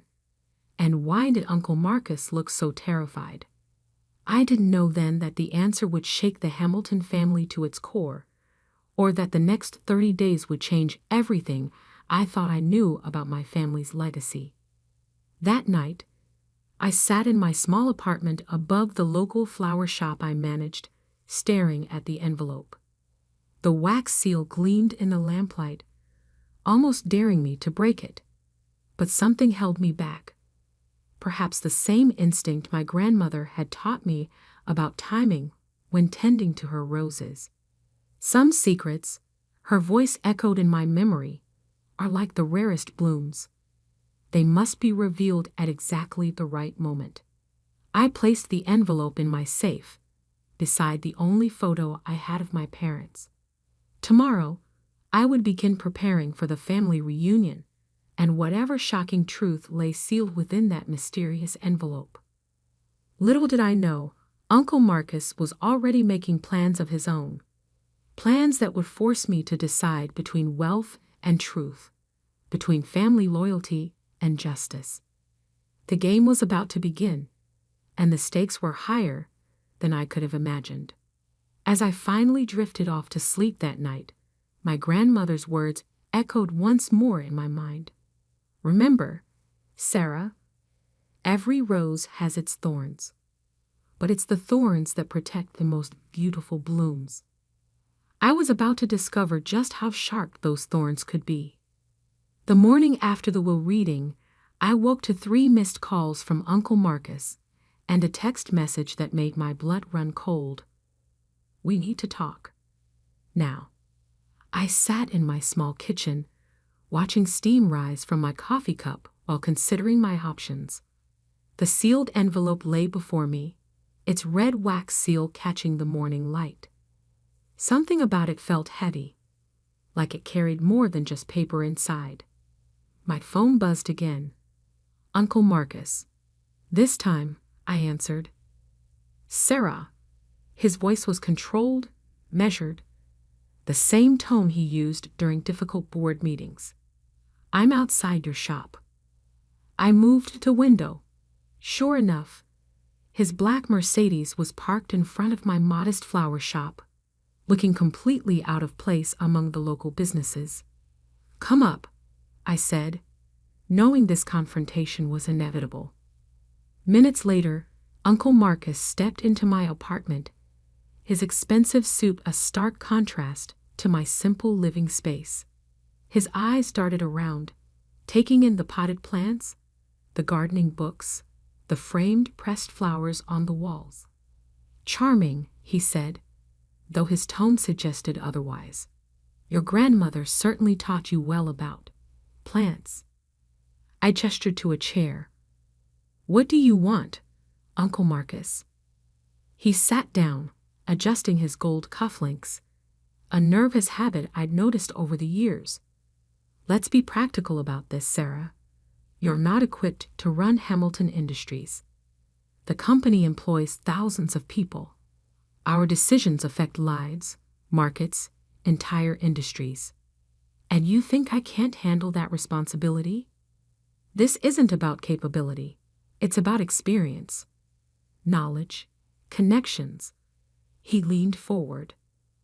I've spent 30 years building this company. Your father, my brother, would have wanted. Don't. My voice was sharp. Don't talk about what my father would have wanted. A flash of something, guilt, fear, crossed his face. Fine, he said, reaching into his jacket. Let's talk numbers instead. He pulled out a checkbook. $20 million. Cash. You sign over grandmother's shares to me, and you never have to work another day in your life." I stared at him. "And the envelope?" "Destroy it. Whatever's inside. Some things are better left in the past." The way his hand trembled slightly as he held the checkbook told me everything I needed to know. He was terrified of what was in that envelope. "No deal," I said quietly. His facade cracked. "You don't understand what you're doing. That envelope. There are things you don't know about this family, about your father. Then maybe it's time I learned them." He stood abruptly, his chair scraping against the floor. "Think carefully about your next move, Sarah. Not everyone in this family will be as generous as I'm being." After he left, I sat there for a long time, thinking about his words. What didn't I know about my father? About this family? I needed answers, and I knew exactly where to start looking. That afternoon, I drove to Hamilton Manor, my grandmother's estate, and the heart of our family's legacy. The housekeeper, Mrs. Chen, who had served our family for over 40 years, greeted me with knowing eyes. "I wondered when you'd come," she said, leading me inside. "Your grandmother left something for you in the library." The library was exactly as I remembered. Walls of leather-bound books, the scent of old paper and wood polish, and my grandmother's antique desk dominating the room. Mrs. Chen walked to a painting behind the desk, a landscape of the manor grounds, and carefully removed it from the wall. Behind it was a safe. "She changed the combination last month," Mrs. Chen said. "To your birthday. Inside the safe, I found a leather journal and a USB drive. The journal's first page bore my grandmother's elegant handwriting. 'My dearest Sarah, if you're reading this, then you've already received the envelope. What it contains will change everything. But before you open it, you need to understand why. This journal contains the truth about the night your parents died, about your uncle's rise to power, and about the real reason I've chosen you to inherit everything. Be careful who you trust. The walls of Hamilton Manor have ears, and not everyone in this family deserves the name they carry. All my love, Grandmother Catherine." My hands trembled as I turned the page. What I read next made my heart stop. According to the journal, the car accident that killed my parents 20 years ago might not have been an accident at all. My grandmother had been investigating it for years, gathering evidence, following leads that the police had overlooked or been paid to ignore. The USB drive contained financial records, emails, and surveillance footage, a digital trail that pointed to a horrifying conclusion. Someone had tampered with my father's car the night he and my mother died. Someone who stood to gain from their deaths. Someone who took control of Hamilton Industries immediately after. Someone like Uncle Marcus. But before I could read more, I heard footsteps in the hallway. I quickly tucked the journal and USB drive into my bag just as Victoria, my cousin, entered the library. "I thought I saw your car outside," she said, her smile not reaching her eyes. "Finding anything interesting?" "Just memories," I replied, keeping my voice steady despite my racing heart. Victoria walked to the desk, running her fingers along its polished surface. "You know, Dad's really upset about all this. He built this company from nothing after Uncle James died. It's not fair that you just swoop in and take everything." I bit back a laugh. Built from nothing. Hamilton Industries had been thriving when my father ran it. It was only after his death that Uncle Marcus took control. "Your father will survive," I said, standing to leave. "Maybe." Victoria's voice turned cold. "But will you?" I stopped at the door. "Is that a threat, cousin?"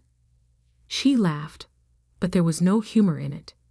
"Of course not. Just be careful, Sarah. Accidents happen in this family. Just ask your parents. I left Hamilton Manor with my heart pounding and my mind reeling. The journal in my bag felt like it weighed a ton, its secrets burning to be revealed. That night, I sat in my apartment reading every page of my grandmother's journal. The story it told was worse than I could have imagined. Corporate espionage, betrayal, murder, all hidden behind the respectable facade of the Hamilton name. But the most shocking revelation wasn't about my parents' death. It was about what happened after. About a series of decisions and deals that had turned Hamilton Industries from a respected family company into something darker. And Uncle Marcus was at the center of it all. As I read, pieces started falling into place.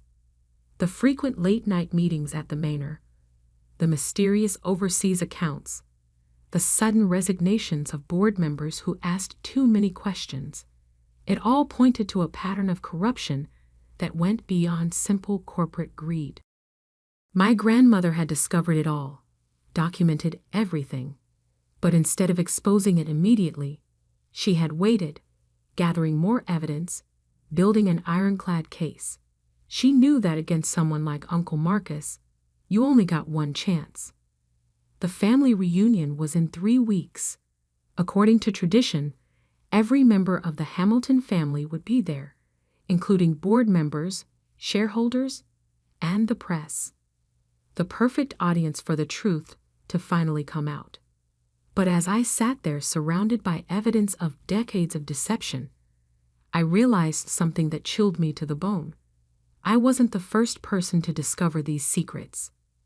My father had known too. That's why he died. A knock at my door made me jump. It was past midnight. Who could be here at this hour? Through the peephole, I saw William, my other cousin, looking anxious. I opened the door cautiously. William? What are you doing here? He pushed past me into the apartment, his usual composed demeanor nowhere to be seen. Sarah, you need to be careful. Dad, he's not himself. I overheard him talking to some men I've never seen before. They mentioned your name, and he swallowed hard. They talked about making problems go away. Why are you telling me this? William ran a hand through his hair. Because I found something in Dad's study. Documents about Uncle James, your father, about the night he died. He pulled out a folded paper from his jacket. This is a copy of a payment made the day before the accident, to someone with expertise in car mechanics. I took the paper with trembling hands. The amount was substantial, the recipient's name unfamiliar. I always knew something wasn't right about that night. William continued. But I never had proof until now. Why show me this? He's your father. William's face hardened. Because he's not the man I thought he was. And because... He hesitated. Because Uncle James was good to me. He didn't deserve what happened to him. After William left, I added his document to my grandmother's evidence. The picture it painted was becoming clearer and more dangerous by the minute. I needed to be careful. Uncle Marcus wouldn't stop at threats. He'd already proven how far he'd go to protect his secrets. The family reunion was approaching, and with it, the moment when all these secrets would finally come to light. But first, I had to survive the next 3 weeks. Little did I know, Uncle Marcus was already setting his plan in motion. A plan that would force me to choose between justice and survival, between exposing the truth and protecting what little family I had left. The game was no longer just about an inheritance. It was about justice, revenge, and the true meaning of family. And somewhere in Hamilton Manor, the clock was ticking down to a revelation that would shatter the Hamilton name forever. The day of the Hamilton family reunion arrived with an unusual chill for early summer. As I drove up the winding path to Hamilton Manor, My grandmother's sealed envelope sat heavy in my designer handbag, a rare, expensive purchase I'd made for today's occasion. Inside my jacket pocket, a small USB drive contained copies of every document, every piece of evidence I'd gathered over the past month. I'd learned from my father's mistakes. If anything happened to me, multiple copies of everything would be sent to the press, the police, and the SEC. The manor's grand facade loomed before me, its windows gleaming in the morning sun. Cars already lined the circular driveway, sleek luxury vehicles belonging to board members, shareholders, and family members who only appeared at events like these. Mrs. Chen met me at the door, her eyes conveying silent support. "They're all in the main hall," she whispered. "Your uncle has been asking about you." I nodded, straightening my spine. The past 3 weeks had been a careful dance of avoiding Uncle Marcus's increasingly aggressive attempts to resolve the situation. First came the threats disguised as warnings, then the suspicious car that followed me for days, and finally, the break-in at my apartment that was made to look like a robbery. But they hadn't found what they were looking for. The evidence remained safe, distributed across multiple locations, waiting for this moment. The main hall buzzed with conversation as I entered. Heads turned, whispers followed. Everyone knew about the inheritance, about the mysterious condition, about the tension tearing apart the Hamilton family. Uncle Marcus stood near the fireplace, holding court with several board members. His smile faltered when he saw me, his hand tightening around his crystal whiskey glass. Victoria approached first, her designer dress rustling as she moved. "Glad you could make it, cousin. Though you really should have had your hair done professionally for such an important occasion." I touched my simple updo, the same style my mother used to wear. Some things are better kept simple. "Speaking of simple," she lowered her voice, "Dad has another offer for you. 10 million more than before. Last chance." I met her gaze steadily. "Tell him I'm not interested." She shrugged, the gesture too casual to be genuine. "Your funeral."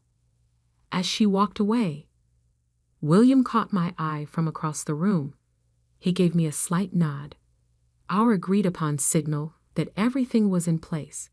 Over the past weeks, he'd become an unexpected ally, helping me gather additional evidence while maintaining his cover as the dutiful son. The grandfather clock struck noon, its deep chimes silencing the room. According to tradition, this was when the family photograph would be taken, followed by lunch, and then the annual family meeting where company matters were discussed. Uncle Marcus cleared his throat. "Everyone, please gather around. The photographer is ready." As people arranged themselves by the grand staircase, I took my position near the edge of the group. Through the camera's lens, we'd look like the perfect family. Wealthy, successful, united. If only they knew what was about to happen. After the photos, we moved to the dining room. Crystal glasses clinked, silver cutlery gleamed, and conversation flowed as smoothly as the expensive wine. I barely touched my food, watching as Uncle Marcus grew increasingly tense with each passing minute. Finally, it was time for the family meeting. Board members, shareholders, and family members filed into the manor's wood-paneled conference room. Journalists from select financial publications, invited to cover Hamilton Industries' latest announcements, sat in the back, notepads ready. Uncle Marcus took his place at the head of the table, exactly where my father used to sit. "Before we begin discussing company matters," he said, his voice carrying across the room, "I believe my niece has something she'd like to share with us." All eyes turned to me. This was the moment my grandmother had planned for, the moment 20 years in the making. I stood slowly, removing the sealed envelope from my bag. The red wax seal caught the light, drawing every gaze in the room. As you all know, I began, my voice steady despite my pounding heart.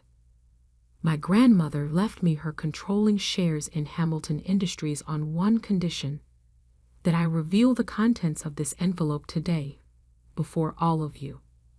Uncle Marcus's knuckles were white as he gripped the arms of his chair. I broke the seal carefully, pulling out several photographs and documents. The first photo showed my father in his office, looking concerned as he examined some papers. The timestamp showed it was taken the day before his death. 20 years ago, I continued. My parents died in what we were told was a tragic accident. But my grandmother never believed it was an accident. She spent years investigating, gathering evidence, following leads that others had overlooked or been paid to ignore. Murmurs rippled through the room. I placed the first document on the table, a copy of a bank transfer. This payment was made to a mechanic the day before my parents' death. A mechanic who specialized in brake systems. The same mechanic was found dead from an apparent suicide 2 weeks later. Uncle Marcus stood abruptly. This is ridiculous. You can't possibly. I'm not finished. My voice cut through his protest like a knife.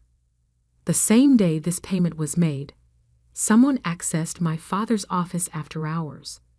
The security footage, which was supposedly lost, shows exactly who it was.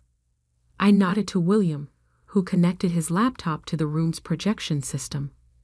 The grainy footage played, showing Uncle Marcus entering my father's office late at night, removing documents from the safe. The next morning, I continued as the footage played. My father confronted Uncle Marcus about what he'd found. Evidence of embezzlement, offshore accounts, deals with shell companies that existed only on paper. Hours later, my parents were dead. The room had gone completely silent. Even the journalists had stopped writing, their pens frozen mid-sentence. But that was just the beginning. I laid out more documents, bank statements, emails, surveillance photos. Over the next 20 years, Hamilton Industries under Marcus Hamilton's leadership became a front for money laundering, tax evasion, and corporate fraud on a massive scale. Victoria jumped to her feet. You're lying. This is all fabricated. Every document has been verified. I cut in. Every transaction traced. Every witness statement recorded. My grandmother spent years building this case, making sure it was ironclad before she died. I turned to the journalists. You'll each find a complete digital copy of all evidence in your email inboxes. The SEC, FBI, and Department of Justice received their copies an hour ago. The room erupted in chaos. Board members shouted questions. Shareholders reached for their phones. Family members stared in shock or anger, or both. Through it all, Uncle Marcus remained eerily still, his face drained of color. Then slowly, he began to laugh. A hollow, broken sound that silenced the room. You're just like him, he said, staring at me with something between hatred and admiration. James always thought he could fix everything, make everything right. Look where it got him. No, I replied calmly. I'm not like my father. I'm like my grandmother. I waited. I planned. I made sure you couldn't stop the truth from coming out. As if on cue, the conference room doors opened. Federal agents streamed in, led by a stern-faced woman who held up her badge. Marcus Hamilton, she announced. You're under arrest for conspiracy, fraud, money laundering, and the murders of James and Eleanor Hamilton. I watched as they led him away in handcuffs, Victoria's screams, and William's quiet resignation fading into background noise. Outside, camera flashes exploded as journalists captured the moment the mighty Marcus Hamilton was brought low. Hours later, after the agents had gone, after the journalists had filed their stories, after shell-shocked family members had driven away in their luxury cars, I stood alone in my grandmother's rose garden. The roses were in full bloom, their petals catching the last rays of sunlight.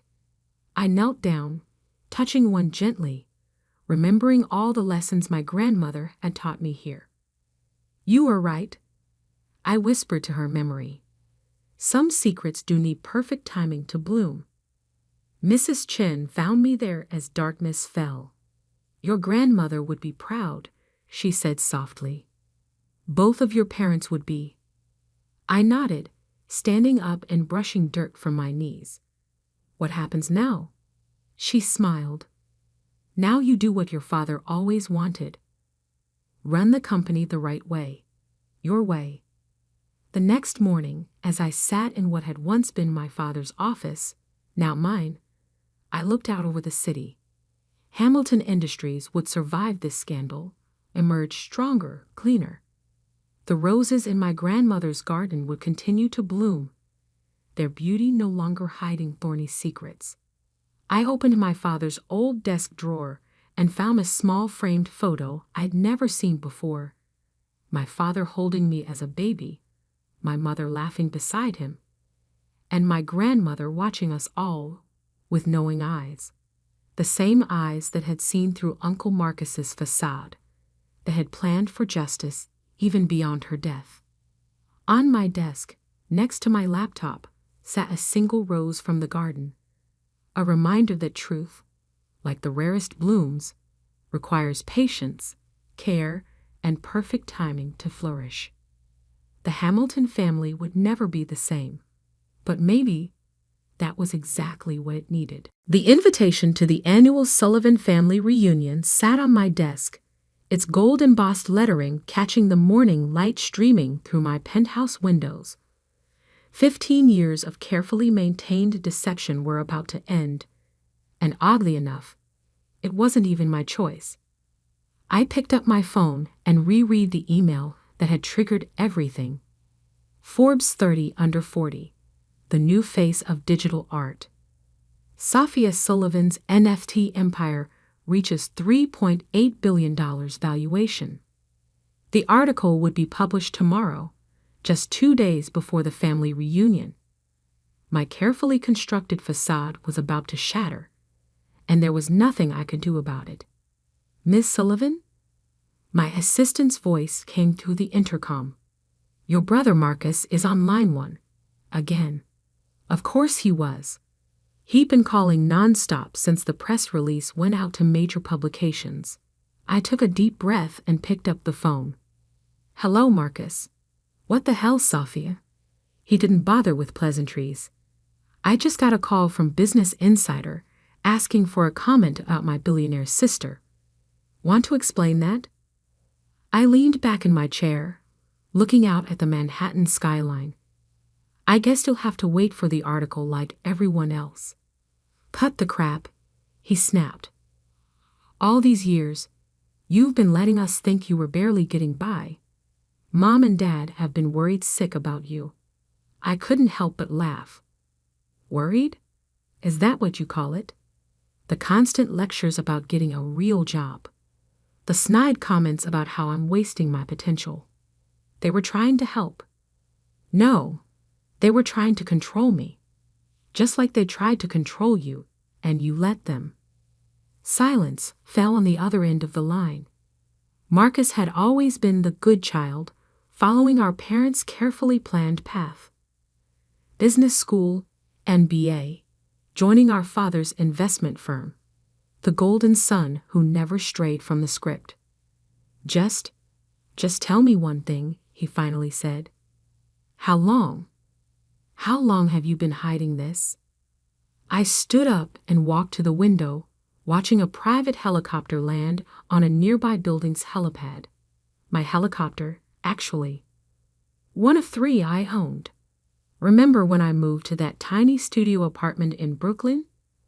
when you first started with your digital art nonsense. That was, he paused, calculating. 15 years ago? That's right. Everyone thought I was crazy, throwing away my finance degree to doodle on computers, as Dad called it. But what none of you knew was that I'd already sold my first NFT collection for $50,000. 50,000? Back then? And 6 months later, I sold another for $200,000. By the time Dad was telling everyone at Christmas dinner that I was going through a phase, I had my first million. I could almost hear him doing the math in his head. But you still borrowed money from Mom and Dad for rent. You drove that beat-up Honda until last year. I never borrowed money from them, Marcus. I asked them to invest in my company.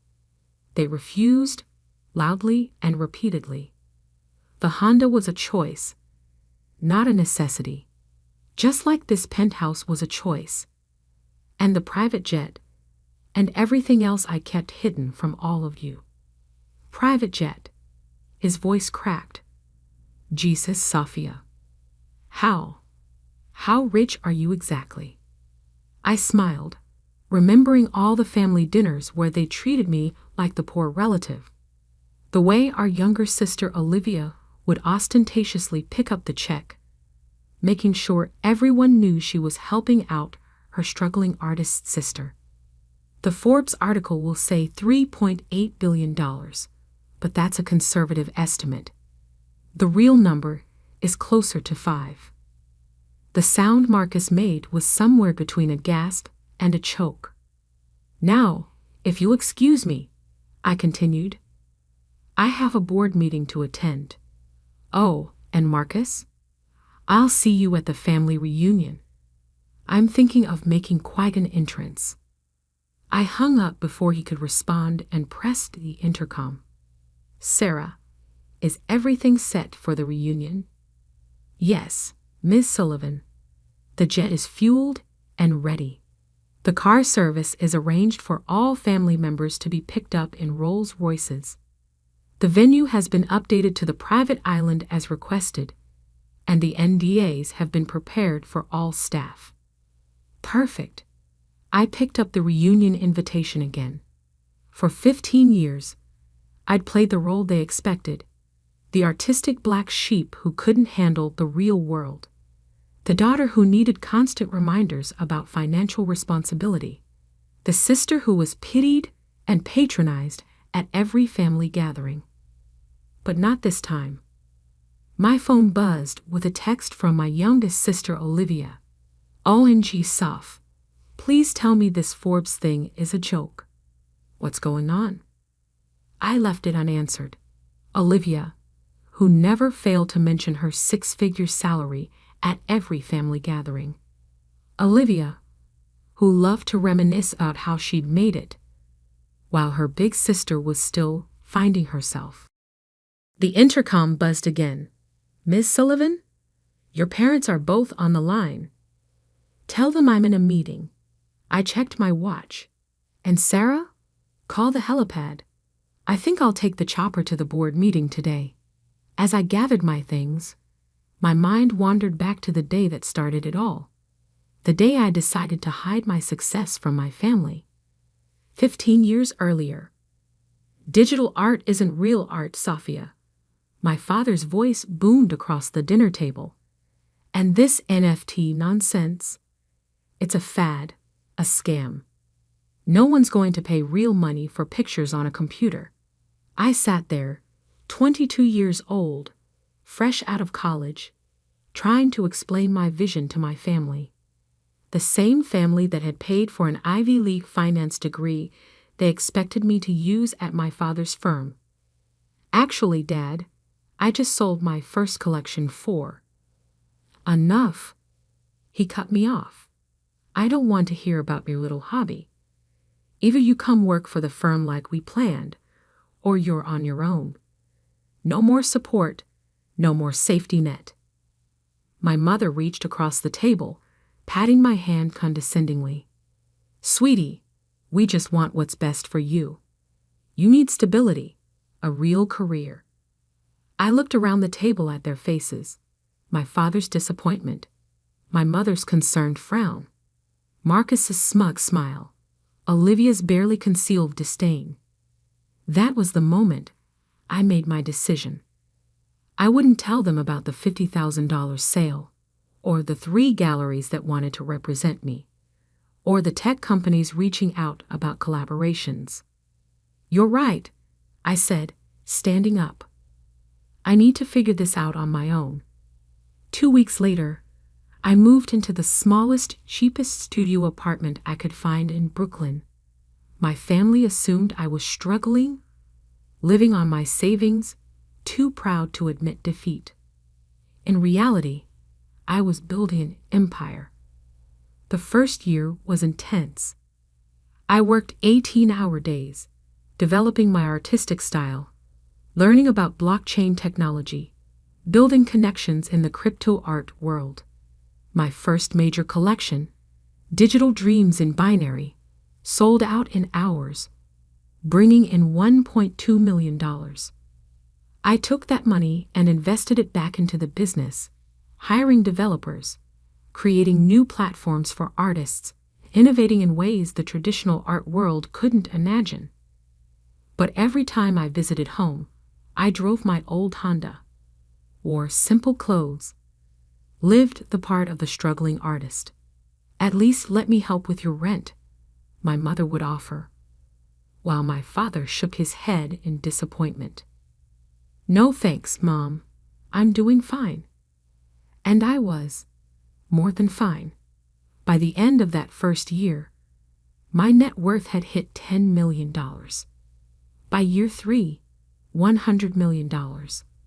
But to my family, I was still just Sophia, the dreamer who couldn't face reality.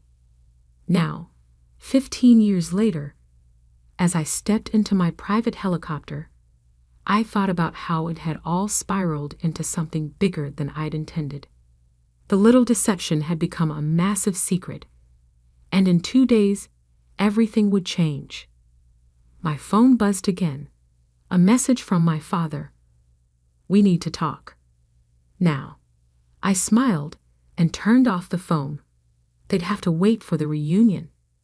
After 15 years of hearing about my failures, they were about to learn about my success, and I was going to make sure it was a revelation they'd never forget. The Forbes article dropped at exactly 6:00 a.m. Eastern Time. I was already awake, sipping coffee in my home office, watching the chaos unfold on my multiple screens. Digital art revolutionary. How Sophia Sullivan built a multi-billion-dollar empire in secret. The headline was accompanied by a photo I'd specifically chosen for this moment. Me standing in front of my most successful NFT collection, wearing clothes that cost more than my sister Olivia's monthly salary. The article didn't just reveal my wealth. It detailed every success I'd hidden for 15 years.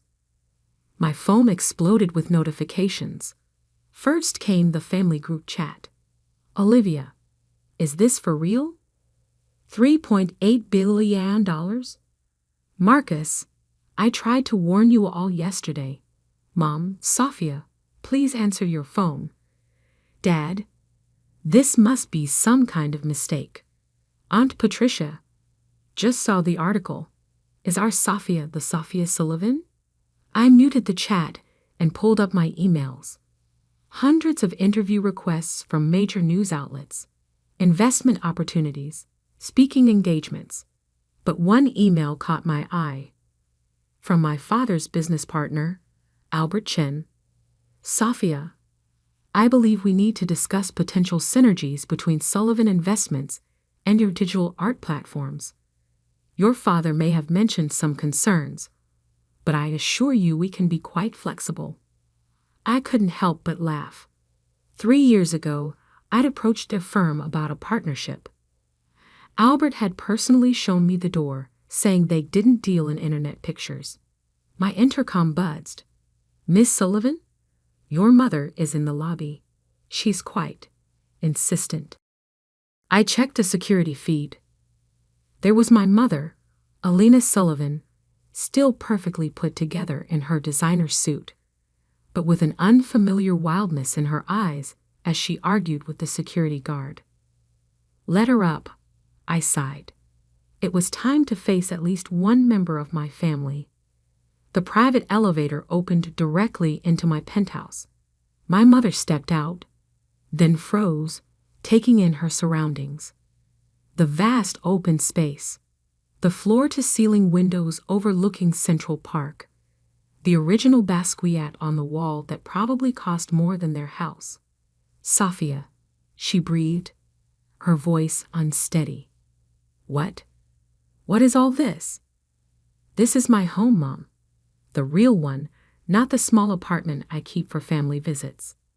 She walked to the window, her heel clicks echoing on the marble floor. How long have you? How did you? 15 years, I said, pouring her a cup of coffee. Since the day Dad said my digital art would never amount to anything. She turned, her face a mixture of confusion and hurt. But you struggled. We saw it.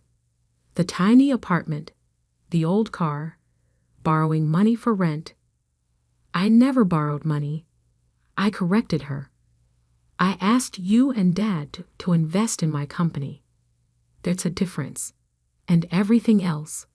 The apartment, the car, that was all just theater. Theater? Her voice rose. You've been lying to us for 15 years. No, Mom. I just let you see what you wanted to see. You all were so convinced I was failing that you never bothered to look closer. She sank into one of my Italian leather chairs, looking suddenly old. Does anyone else know? In the family? No one.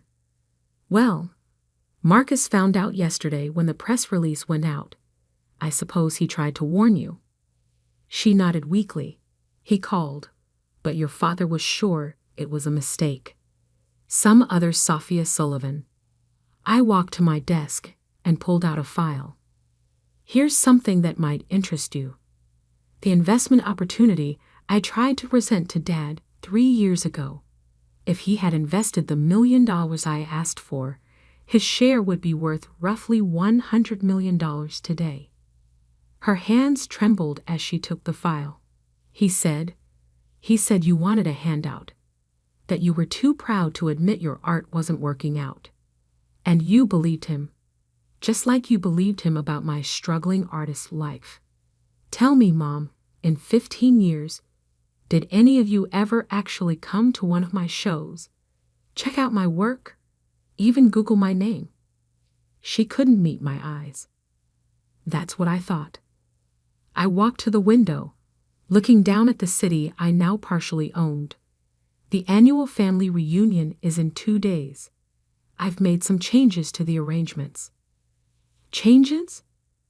I bought out the entire resort where it was supposed to be held. Too public. Instead, everyone will be picked up by my private cars and taken to my jet. We'll be having the reunion on my island. Your island? In the Caribbean. I bought it last year when I closed my first $1 billion deal. I turned to face her. And Mom? This time, I won't be the one sitting quietly while everyone talks about their successes. This time, I have some things to say. She stood up, smoothing her skirt with shaking hands. Your father, when he sees all this, he'll finally have to admit that his little girl playing with computer pictures built something bigger than his entire family legacy. I smiled. And that's just the beginning. I walked her to the elevator, but before she could step in, I added one last thing. Oh, and Mom, that Bentley you've been dreaming about, but Dad says is too expensive. I bought 3 last month, just because I could. The elevator doors closed on her shocked face. As soon as she was gone, I called my assistant. Sarah, Is everything ready for the reunion? Yes, Miss Sullivan. The island staff is prepared. The documentation packages have been assembled for each family member, showing exactly when they dismissed your investment opportunities and what those shares would be worth today. And the video presentation of your success timeline is ready. Perfect. I picked up my phone and finally replied to the family group chat with a single message. Looking forward to seeing everyone at the reunion. Dress appropriately for a private island. Transportation will be provided. Then I opened my laptop to check the market.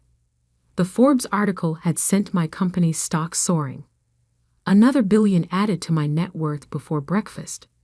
I thought about my father, probably sitting in his office right now, trying to understand how his failing daughter had quietly become one of the richest people in the country. About my sister Olivia, who loved to brag about her 6-figure salary and vacation home in the Hamptons, realizing I could buy her entire life with what I made in interest each day.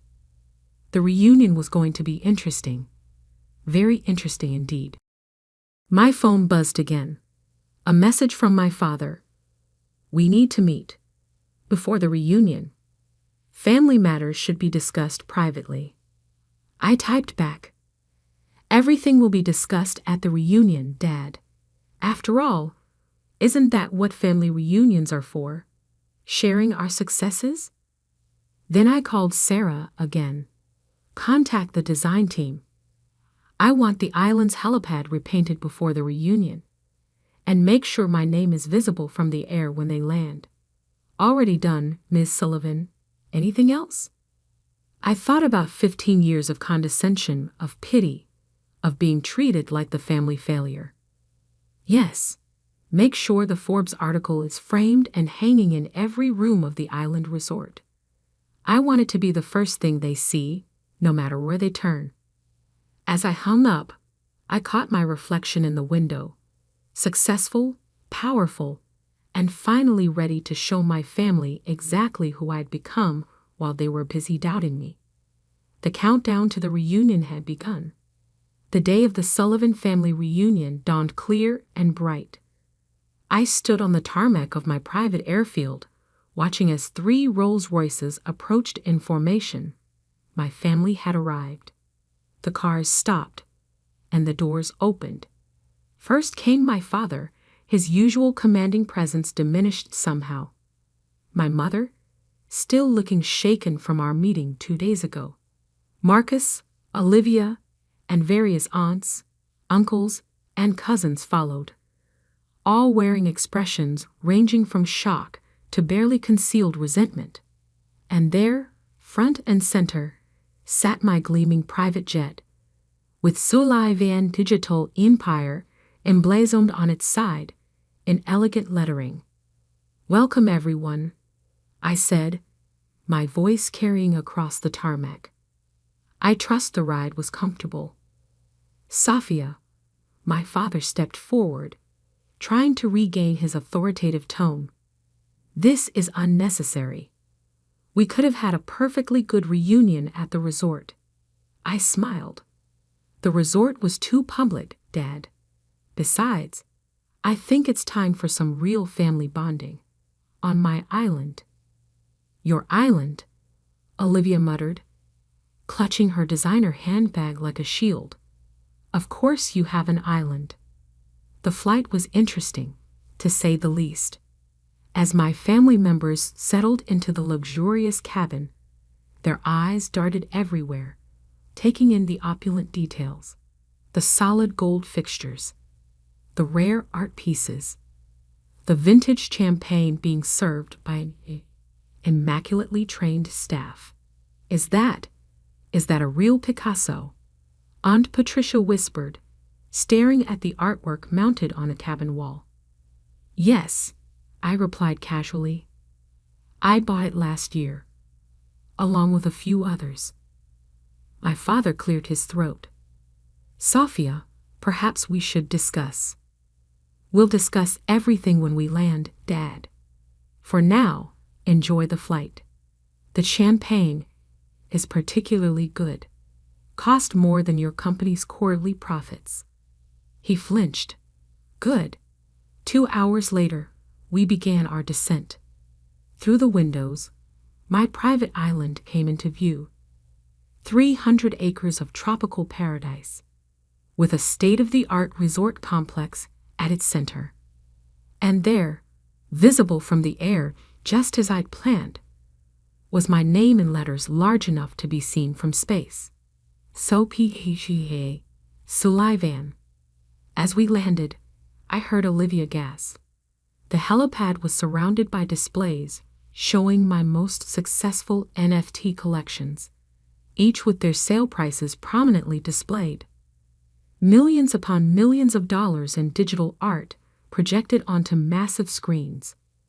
"Welcome to Sullivan Island," I announced as we disembarked. "My own little piece of paradise." "Little?" Marcus choked out. The resort complex sprawled before us, a masterpiece of modern architecture seamlessly blended with natural beauty. "Everyone's rooms have been assigned," I continued. "You'll find some reading material waiting for you. I suggest you review it before dinner." The reading material was carefully curated for each family member. For my father, documentation of every investment opportunity of mine he dismissed, along with current valuations. For Olivia, a comparison of her annual salary versus what I made in interest each day. For Marcus, details of how his firm had lost millions by refusing to work with my company. I gave them an hour to settle in and digest the information. Then I had them summoned to the main dining room.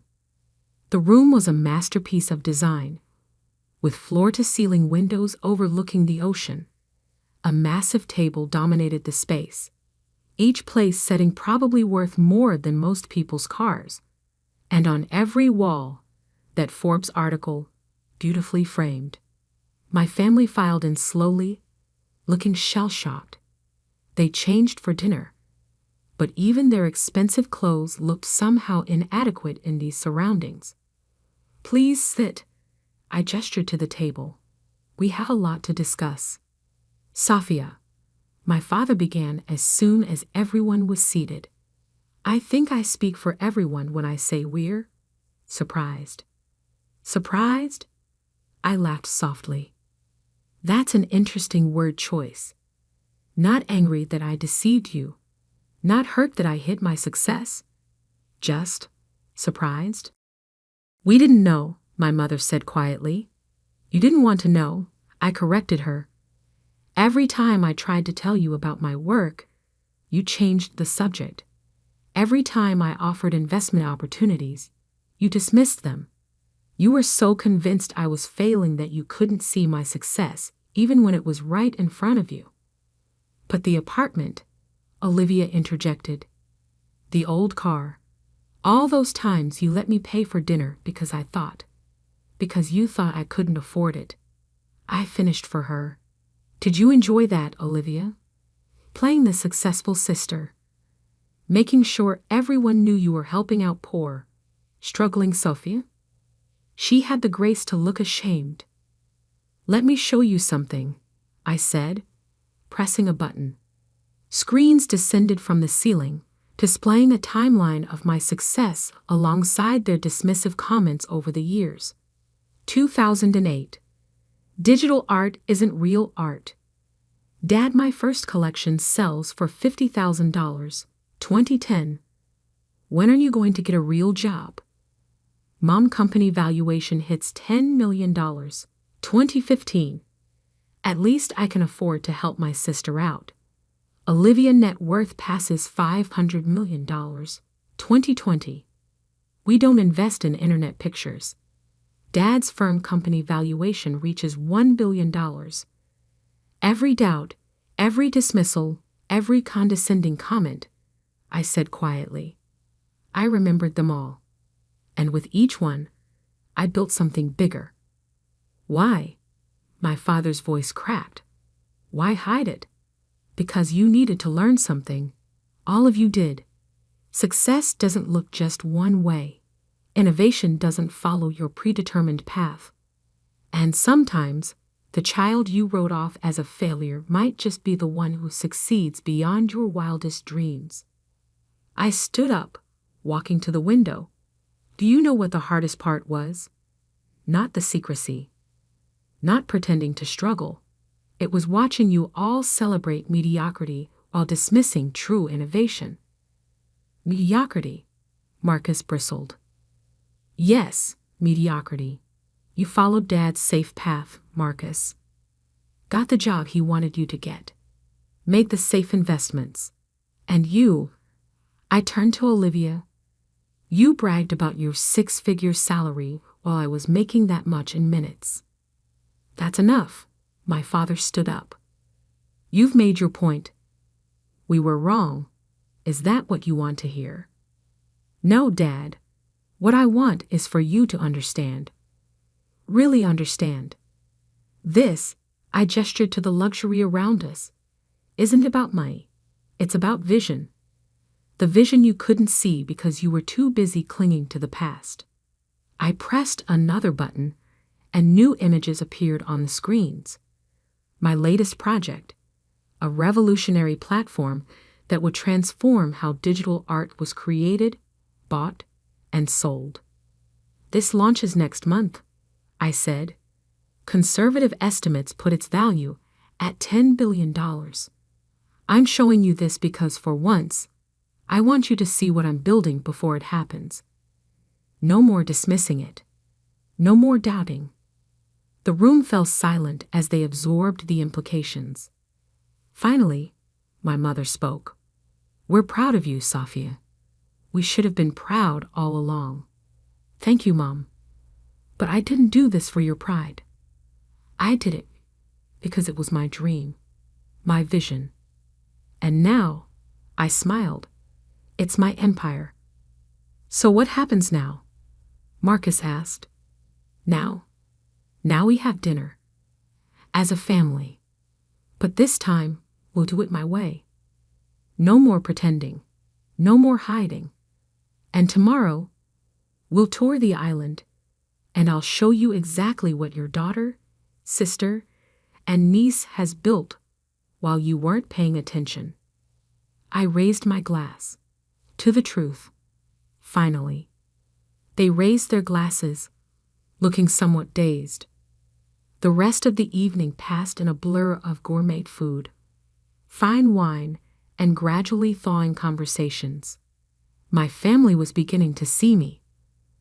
Really see me, for the first time in 15 years. As they retired to their rooms that night, I stayed in the dining room, looking out at the moonlit ocean. My assistant Sarah appeared at my side. Was it worth it? She asked quietly. The big reveal. I thought about the looks on their faces, the shock, the realization, the gradual understanding. Yes, I said, but not for the reasons I expected. It wasn't about proving them wrong anymore. It was about finally being free to be completely myself. And tomorrow, I smiled. Tomorrow, we show them the future. Their safe, predictable world of traditional investments and conventional success is over. It's time for them to understand that the daughter they wrote off as a dreamer wasn't just dreaming. She was building a new world while they weren't looking. Later that night, I found a note that had been slipped under my door, in my father's handwriting. I was wrong, not just about the business, but about everything. You didn't just succeed. You revolutionized an entire industry. I'm sorry I couldn't see it sooner.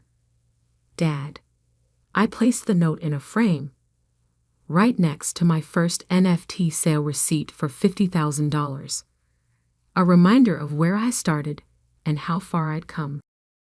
The next morning, as I watched my family gather for breakfast, their attitudes subtly changed. I realized something important. Success isn't just about proving others wrong. Sometimes it's about proving yourself right. And sometimes, the sweetest victory isn't in the revealing of success, but in the quiet knowledge that you built something extraordinary while everyone else was busy doubting you. My phone buzzed with a news alert. Sullivan Digital Empire announces revolutionary new platform.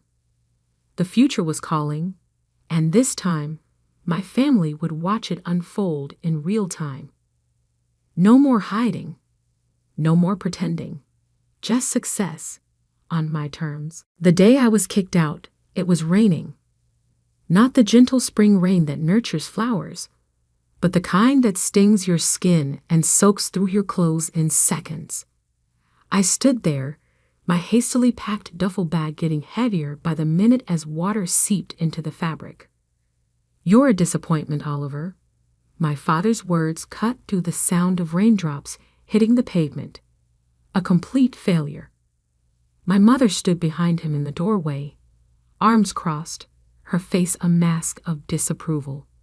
The same face she'd worn when I told them I wanted to study computer engineering instead of taking over their precious Mason industries. "All these years of grooming you for the company," she said, her voice dripping with disdain. "And you throw it away for what? Some foolish dream of creating apps." I was 18, fresh out of high school, and my crime was refusing to attend the business school they'd chosen. I had different plans, different dreams. I wanted to build something of my own, not inherit their legacy. "If you walk away now," my father's voice turned cold, "don't ever come back. You'll get nothing from us. No support, no inheritance, nothing." I adjusted the strap of my bag and met his gaze. "Fine." That one word seemed to shock them both. They had expected me to break, to give in like I always had before. But something had changed in me. Maybe it was the years of being compared to my perfect older brother James, or maybe it was just time to stop being the person they wanted me to be and start being myself. I turned and walked away, each step taking me further from the luxury mansion I'd grown up in. Their final words followed me down the driveway. "You'll fail, Oliver. You'll come crawling back when you realize how worthless your dreams are." But I didn't look back, not even once. The first few months were exactly as hard as they'd probably hoped. I crashed on my best friend Mike's couch, worked 2 jobs, one at a local electronics store during the day and delivering pizzas at night. Every spare moment was spent learning, coding, developing my skills. Mike's tiny apartment became my sanctuary.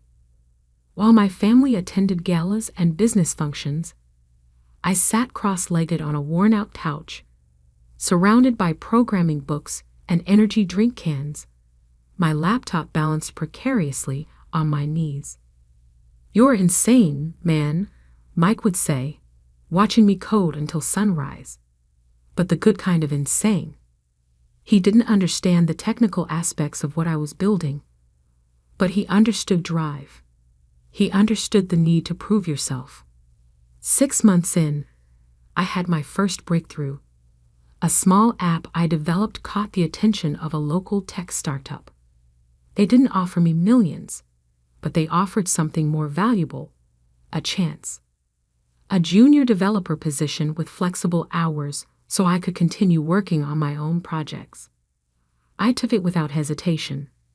My family's company, Mason Industries, was all about traditional manufacturing, tools, machinery, the kind of business that had made my grandfather rich in the 1960s.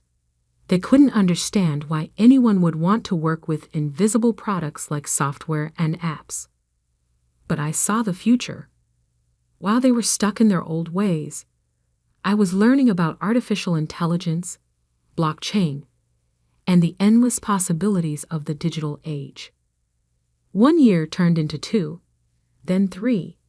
I moved from the junior developer position to lead developer at another company. My first major app, a revolutionary project management tool, started gaining traction. I wasn't rich yet, but I was making enough to rent my own small apartment and fully focus on my work. During those years, I heard snippets about my family through mutual acquaintances. James had taken my place as the heir apparent to Mason Industries. My parents hosted charity galas and business dinners, maintaining their image as pillars of the business community. They had effectively erased me from their narrative. That was fine by me. I was building my own story. The turning point came 4 years after that rainy night. My project management app had evolved into something bigger, an entire suite of business tools powered by artificial intelligence. I called it Novatech Solutions. When the venture capital offers started coming in, I was ready. I had learned enough about business to know my worth. The first round of funding valued Novatech at $20 million. 6 months later, that value had tripled. I moved into a penthouse apartment in the city's tech district, but kept living relatively simply. Every dollar I earned went back into developing better products, hiring the best talent, expanding our reach.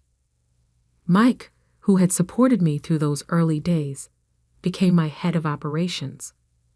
"Look at us now," he'd say, standing in our sleek office overlooking the city. From delivering pizzas to delivering cutting-edge tech solutions. Mike, who had supported me through those early days, became my head of operations. "Look at us now," he'd say, standing in our sleek office overlooking the city. From delivering pizzas to delivering cutting-edge tech solutions. I smiled at his comments, but never let success go to my head. I remembered too well what it felt like to stand in the rain with nothing but a duffel bag and determination. Then came the day that changed everything. I was in my office, reviewing potential acquisition targets, companies whose technology could enhance Novatech's capabilities. A familiar name caught my eye: Mason Industries. My family's company had been struggling. While I had been embracing the future, they had stubbornly clung to the past. Their stock price had been declining steadily for the past year. They needed a digital transformation to survive, but my father was too proud to admit it. I dug deeper into their financials. The situation was worse than I thought. They needed capital, and they needed it fast.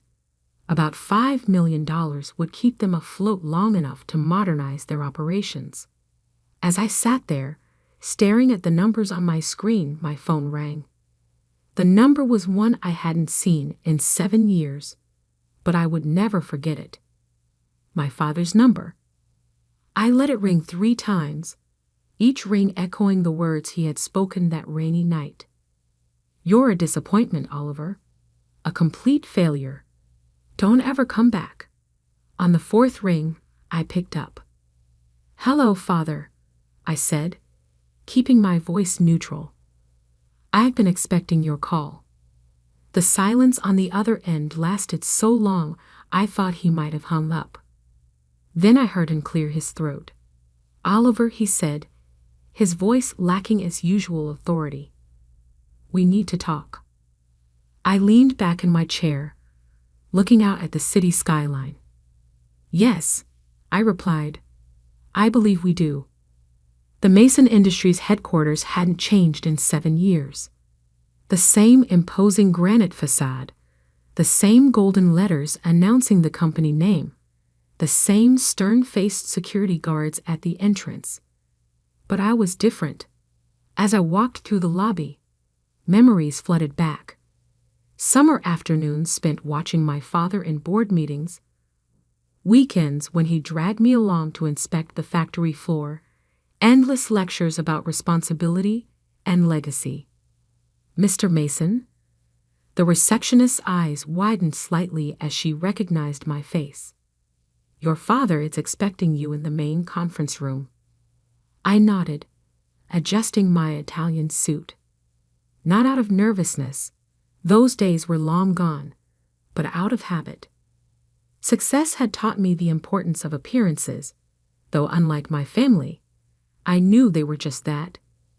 Appearances. The elevator ride to the top floor gave me time to review the numbers in my head. Mason Industries was hemorrhaging money. Their quarterly reports showed a 60% decline in profits. Their stock had plummeted from $85 to $12 per share. They needed more than just capital. They needed a complete overhaul. The conference room doors opened to reveal a scene I couldn't have imagined 7 years ago. My father, the mighty Richard Mason, looked older, tired. His perfectly tailored suit couldn't hide the weight he'd lost. My mother sat beside him, her usually impeccable makeup slightly smudged, as if she'd been rubbing her eyes.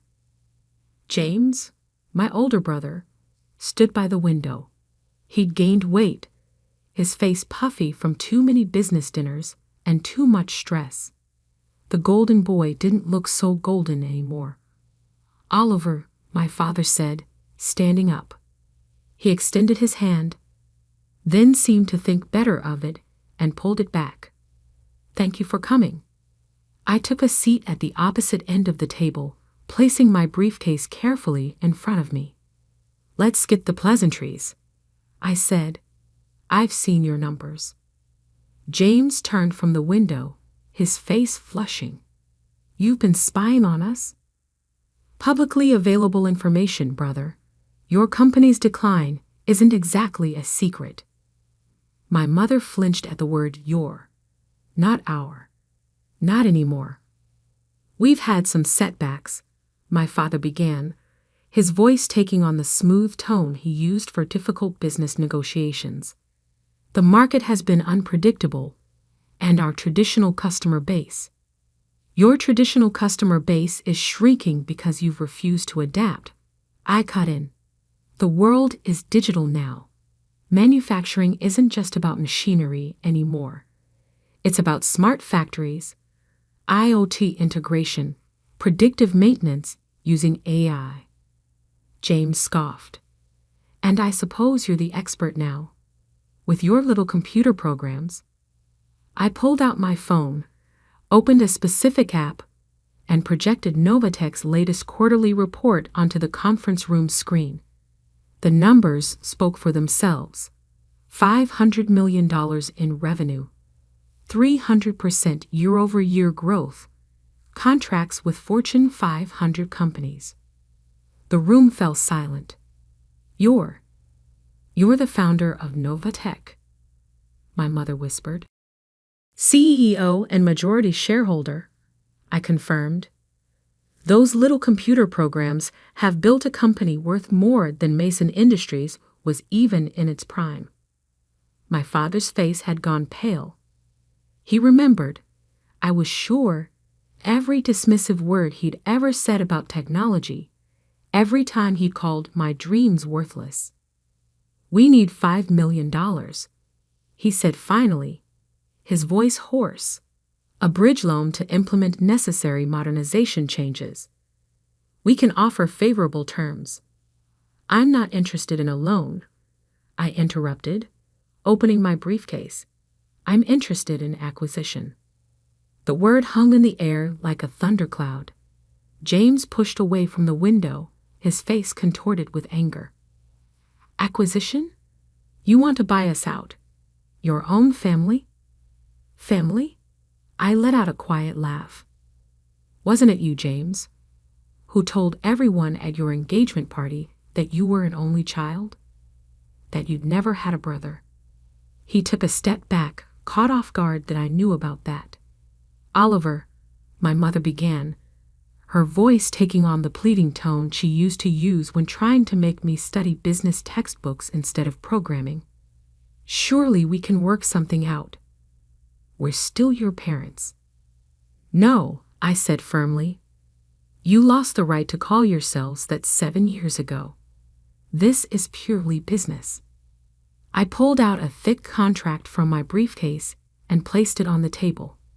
"Novatech will acquire Mason Industries for $25 million. That's more than generous given your current market value. We'll retain most of the workforce, modernize the facilities, and integrate your manufacturing expertise with our digital solutions. And what about us? James demanded. What happens to the family? I met his gaze steadily. You'll be offered a position in the newly formed division, a junior position where you'll have to earn any promotions based on merit, not bloodline. Father can serve as an advisor during the transition, after which he'll retire with a comfortable pension. Mother's social connections might be useful for client relations, but that's up to her. My father's hands were trembling slightly as he reached for the contract. And if we refuse, then I leave, and you can try explaining to your shareholders why you turned down a lifeline. Your stock will probably drop another 50% by next week. You might last another month. Maybe 2. Then bankruptcy. The room fell silent except for the sound of paper rustling as my father slowly turned the pages of the contract. You planned this, James accused, his voice bitter. All these years, you were just waiting for us to fail. I stood up, straightening my jacket. No, James. I was too busy succeeding to waste time waiting for your failure. You did that all on your own. How long? My mother asked suddenly. How long do we have to decide? I picked up my briefcase. The offer expires at midnight. Not a minute later. Midnight? My father's voice rose. That's impossible. We need time to review with our lawyers, to consider other options. You don't have other options, I said calmly, and you don't have time. 7 years ago, you gave me 5 minutes to decide my entire future. I'm giving you 12 hours. I'd say that's more than fair. I walked to the door, then paused. Oh, and one more thing. I turned back to face them. When you sign, and you will sign, I want you to use the same pen you used to sign my college rejection letter, the one with the Mason Industries logo. I believe it's still in your desk drawer, Father. The look of shock on his face told me I was right. He remembered that pen, remembered using it to dash my dreams all those years ago. How did you?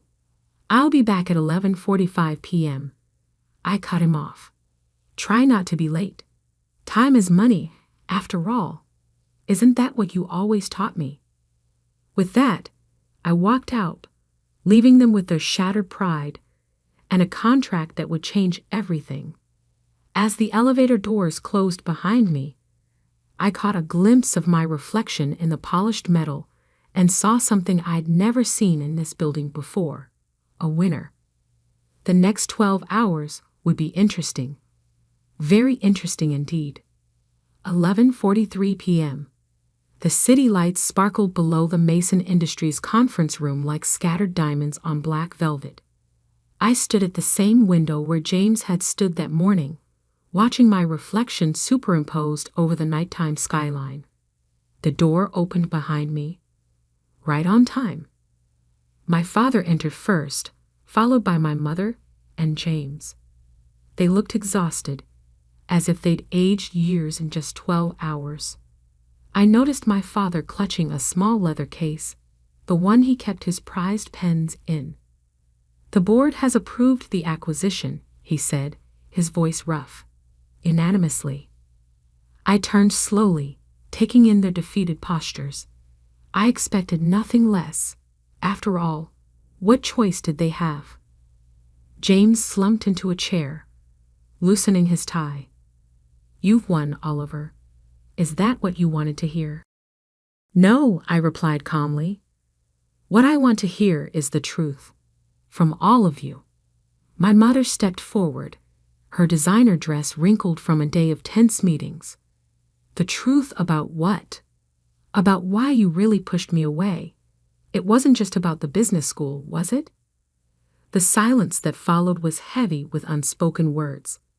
Finally, my father sighed, suddenly looking every one of his 65 years. You were too much like him, he said quietly. Like your grandfather. That wasn't what I'd expected. Grandfather? The one who started Mason Industries. My father nodded, sinking into a chair. Harold Mason was a visionary. He saw the future coming before anyone else. In the 1960s, when everyone was doing things the old way, he modernized, automated, took risks. The board thought he was crazy. Even his own father called him a fool. He pulled out the pen case, opening it with trembling fingers.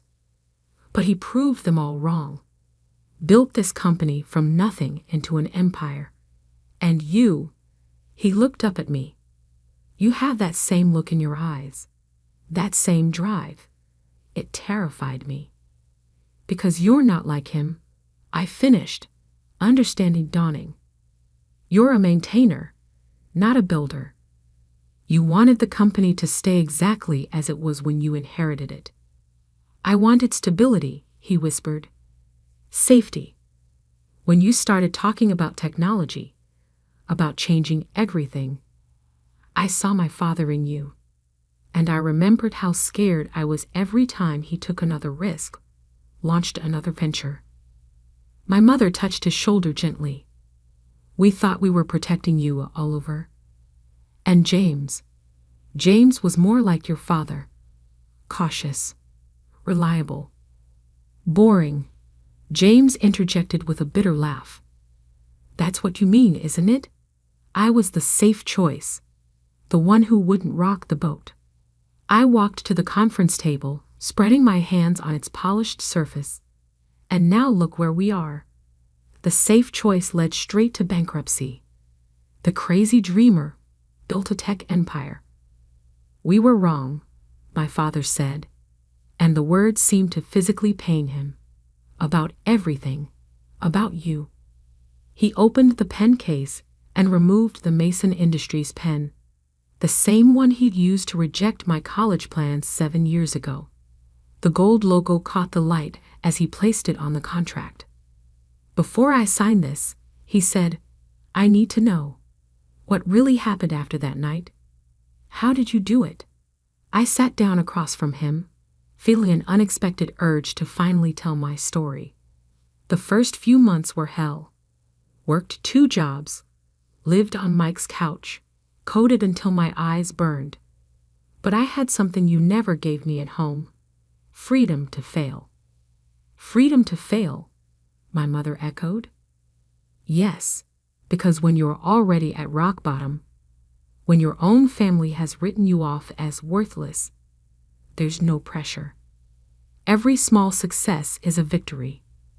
Every failure is just another lesson. I pulled out my phone, showing them the first version of what would become Novatech's flagship product. This was my first app. Buggy, ugly, barely functional. But it worked, and each version got better. James leaned forward, actually interested for the first time. And the venture capital. How did you convince them to invest? I didn't. I smiled. They convinced me. By then, I had paying customers, proven technology. I didn't need their money. They needed my innovation, just like Mason Industries needs it now. My father picked up the pen, its weight seemingly greater than he remembered. And after we sign, what happens to us really? Exactly what I said this morning. James gets a fresh start, learning the business from the ground up. Mother can maintain the social connections that bring in clients. And you, father, yes, you get to watch your company become what it should have been all along, what grandfather would have wanted it to be. He pressed the pen to paper, then hesitated. Why didn't you just let us fail? You had every right to. Because that's not what successful people do, I replied. They don't destroy. They transform. They don't settle scores. They create opportunities. Everything you taught me about business was wrong, but everything grandfather built still has value. It just needs to evolve. 11:59 p.m. The scratch of the pen on paper was the only sound in the room as my father signed away his company. My mother wiped away tears as she added her signature. James, surprisingly, signed without hesitation. As I reached for the contract, my father grabbed my wrist. Not roughly, but with an urgency I hadn't seen from him before. "Oliver," he said, his voice cracking.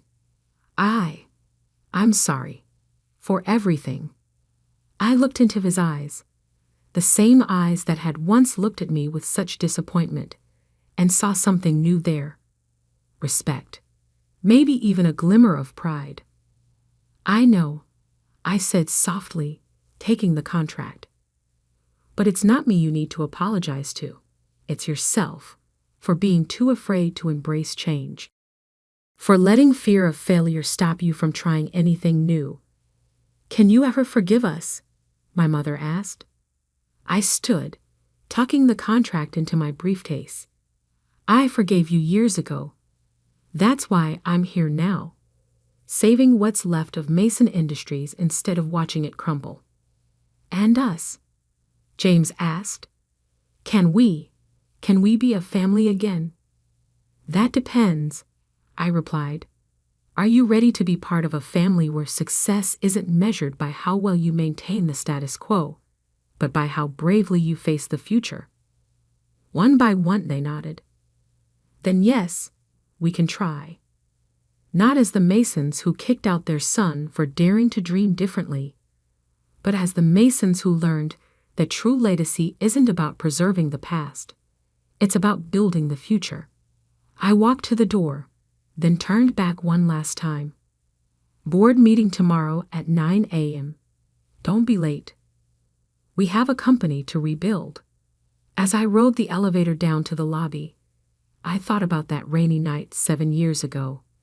The scared 18-year-old with a duffel bag and a dream. If someone had told him that one day he'd own the building he was being kicked out of, he probably wouldn't have believed it. But that's the thing about dreams. They don't need anyone's permission to come true. They just need someone brave enough to chase them. Mike was waiting in my car outside. "How'd it go, boss?" I showed him the signed contract. Mason Industries is now part of Nova Tech Solutions. He grinned. "And the family drama?" "That's a work in progress," I replied, looking up at the building that would now be part of my company. But for the first time in 7 years, it feels like there might actually be progress. "Just remember," Mike said as we pulled away from the curb, "no matter what happens with them, you've already proven yourself. To yourself, and that's what matters." I nodded, watching Mason Industries shrink in the rearview mirror. He was right. Success wasn't about proving my parents wrong. It was about proving myself right. Everything else was just details. Tomorrow would bring new challenges. Integrating the companies, modernizing the facilities, rebuilding family relationships. But I was ready for all of it.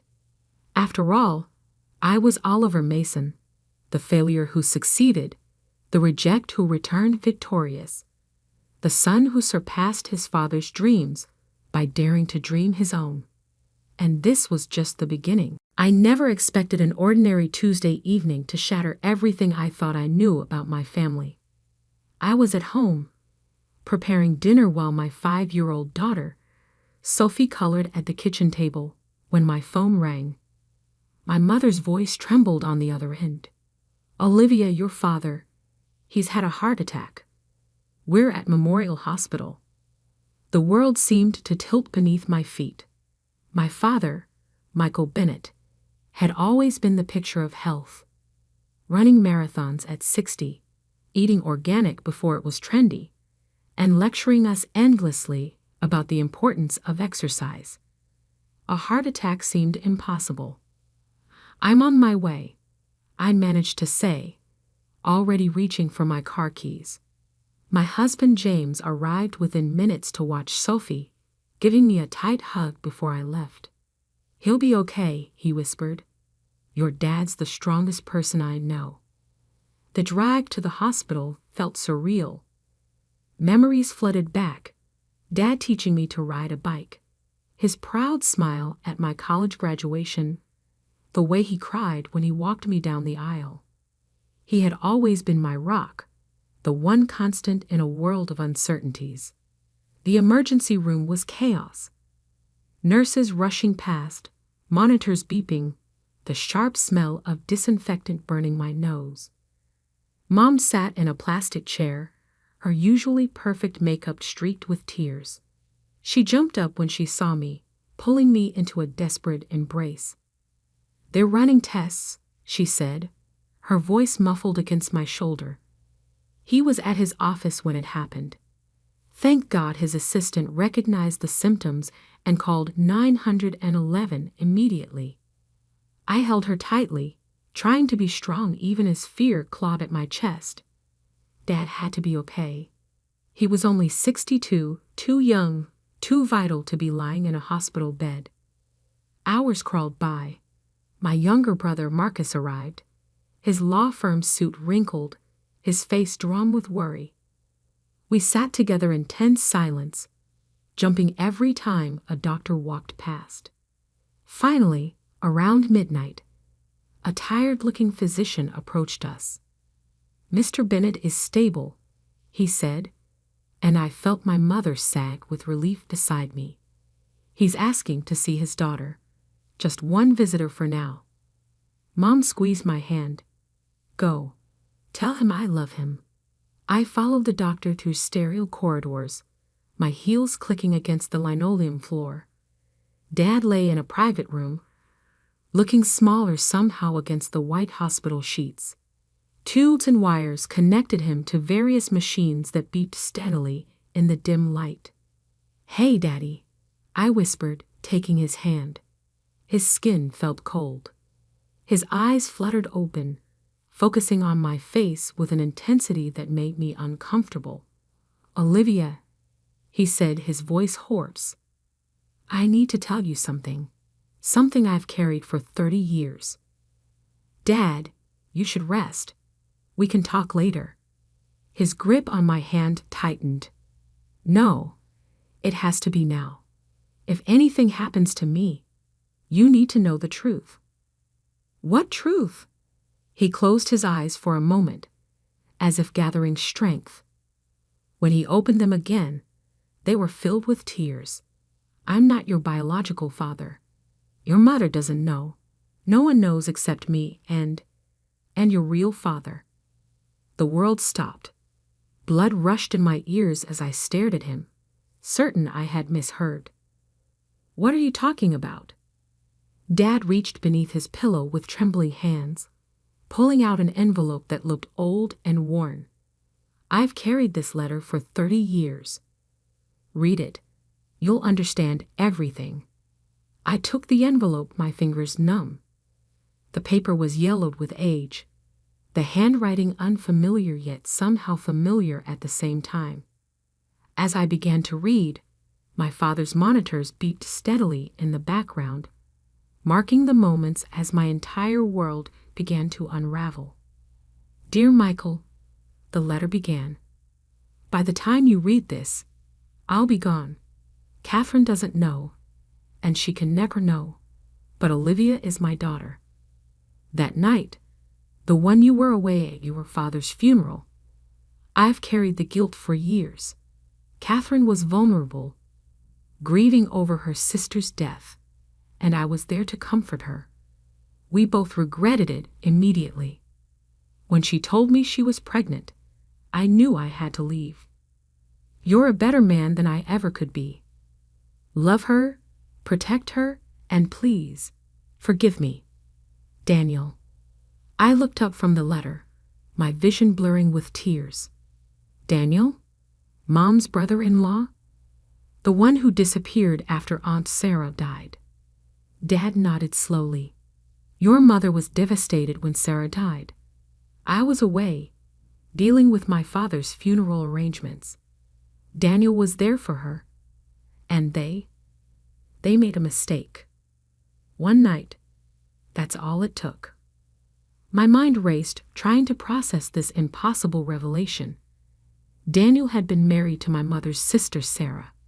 After Sarah died in a car accident, he had vanished, leaving behind a successful law practice and countless unanswered questions. Mom had always spoken of him with a mixture of anger and sadness, calling him a coward for running away when the family needed him most.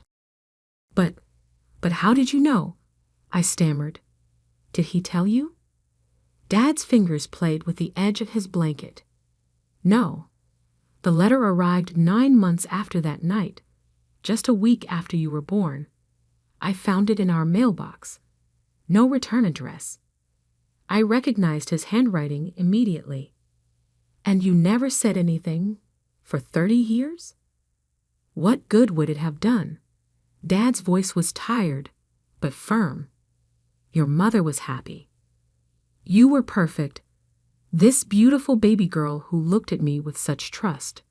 I made my choice that day. I burned the envelope, but I kept the letter. Just in case. In case of what? In case something happened to me. You deserve to know the truth about where you come from. But Olivia, his grip on my hand tightened again. This doesn't change anything. You're my daughter in every way that matters. I sat there, letting the tears fall freely now. Every memory of my childhood seemed to shift and reshape itself. Dad teaching me to ride a bike, his patience as I struggled with math homework, the way he beamed with pride at every school play and piano recital. Had he looked at me differently, knowing I wasn't his? Had he searched my face for traces of another man? Does Marcus know? I asked suddenly, thinking of my younger brother. Dad shook his head. No one knows except me, and now you. A nurse appeared in the doorway. I'm sorry, but Mr. Bennett needs to rest now. I stood up, my legs shaking. The letter felt like it was burning a hole in my pocket. I'll be back tomorrow, I promised, leaning down to kiss his forehead. Olivia, he called as I reached the door. Whatever you decide to do with this information, know that I love you. I've loved you since the moment I first held you, and nothing will ever change that. I nodded, unable to speak, and fled into the hallway.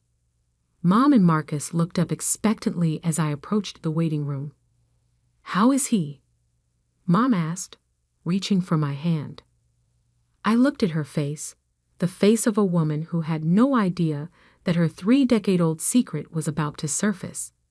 She had no idea that her moment of weakness with her dead sister's husband had created me, or that her husband had carried this burden alone all these years. He's resting, I said quietly. The doctors say he'll be okay. But nothing would ever be okay again. As I drove home that night, the letter safely hidden in my purse, I knew that this was just the beginning. The truth had been set free, and its ripples would touch every corner of our lives. When I finally crawled into bed beside my sleeping husband, I couldn't stop thinking about choices. The choice Daniel made to run away, the choice my father made to love another man's child, and now the choice facing me. What to do with a truth that could destroy my family? Sleep eluded me as questions tumbled through my mind. Was Daniel still alive? Did he ever think about the daughter he abandoned? And most importantly, should I tell my mother the truth about what happened that night 30 years ago? Or should I protect her the way my father had chosen to do? The morning would bring more questions, more decisions. But for now, I lay in the dark, my world forever changed by a heart attack and a 30-year-old letter that had finally found its way into the light. The next morning, I sat at my kitchen table staring at old family photos spread across the surface. My daughter Sophie had just left for school, and James was at work, leaving me alone with my thoughts and a stack of memories that suddenly felt like lies. I picked up a photo from my 5th birthday party. There I was, grinning with chocolate cake smeared across my face, while Dad, No, Michael, I corrected myself, though it felt wrong. Looked at me with pure adoration. How many times had he searched my features for signs of Daniel? How many times had he wondered if today would be the day someone noticed I didn't quite look like him? My hands shook as I pulled out the letter again, studying the handwriting more carefully. Daniel Parker, my biological father. I remembered him vaguely from childhood, always at the edges of family gatherings before Aunt Sarah's death. Tall, with dark hair like mine. Quiet, but with a sharp wit that made everyone laugh. He disappeared shortly after Sarah died, and no one had heard from him since. My phone buzzed. Mom calling for the third time this morning. I let it go to voicemail. How could I talk to her knowing what I knew? How could I look into her eyes and not blurt out the truth? Instead, I opened my laptop and typed Daniel Parker lawyer into the search bar. Hundreds of results popped up, but most were too recent or from other states. Then, buried on page 4, I found an old newspaper article from 1993. Local attorney Daniel Parker leaves prestigious firm. The article mentioned his departure from Stewart and Associates, one of the city's top law firms, citing personal reasons following his wife's tragic death. There was a photo my breath caught. I had my mother's smile. But those eyes? Those were undeniably his. My phone buzzed again. This time, it was Marcus. Liv, where are you? Mom's freaking out. Dad's being moved out of ICU today. I closed my eyes, guilt washing over me. In my obsession with the past, I'd almost forgotten about Dad's condition. I'm on my way, I promised. The hospital was quieter today, sunlight streaming through large windows. Mom sat beside Dad's bed, holding his hand while he slept. She looked up when I entered, her face drawn with exhaustion. There you are. I've been so worried. Why haven't you been answering your phone? Sorry. I mumbled, avoiding her eyes. Had to get Sophie to school, then got caught up with some work stuff. Dad's eyes fluttered open. When he saw me, something passed across his face. Fear? Regret? Before I could decipher it, Marcus burst in with coffee and bagels. Breakfast for everyone, he announced cheerfully. The doctor says Dad can start eating normal food today. I watched my mother fuss over the food, watched Marcus joke with Dad about hospital gowns, and felt like I was watching actors in a play. Did Marcus suspect anything? Would he hate me if he knew I wasn't really his full sister? After breakfast, Mom went to fill out some paperwork, and Marcus stepped out to take a work call. Finally, alone with Dad, I pulled out the letter. I need answers, I said quietly. Real ones. Dad sighed, looking older than I'd ever seen him. Ask me anything. Did you ever try to find him after he sent this? Once, Dad admitted. About a year after you were born, I hired a private investigator. My heart skipped. And he'd moved to Europe, France specifically. The PI found that he'd started a new law practice in Paris. France, an entire ocean away. Had he run that far to escape his guilt? Or was there more to the story? Did you ever? I swallowed hard. Did you ever resent me? Knowing I wasn't yours? Dad's eyes filled with tears. Never. Not for a single moment. The day you were born, the nurse placed you in my arms, and you grabbed my finger with your tiny hand. In that moment, biology didn't matter. You were mine. I wiped my eyes. Why tell me now, after all these years? Because secrets have a way of coming out eventually, he said softly. And because you deserve to know your own story. But Olivia? He reached for my hand. Whatever you decide to do with this information, please be careful with your mother's heart. I nodded, but my mind was already racing ahead. Daniel Parker was in France. It wasn't much, but it was a start. That evening, after putting Sophie to bed, I finally told James everything. He listened without interrupting, holding me as I cried. "What are you going to do?" he asked when I finished. "I don't know," I admitted. "Part of me wants to forget I ever learned this. Go back to normal life. But I can't.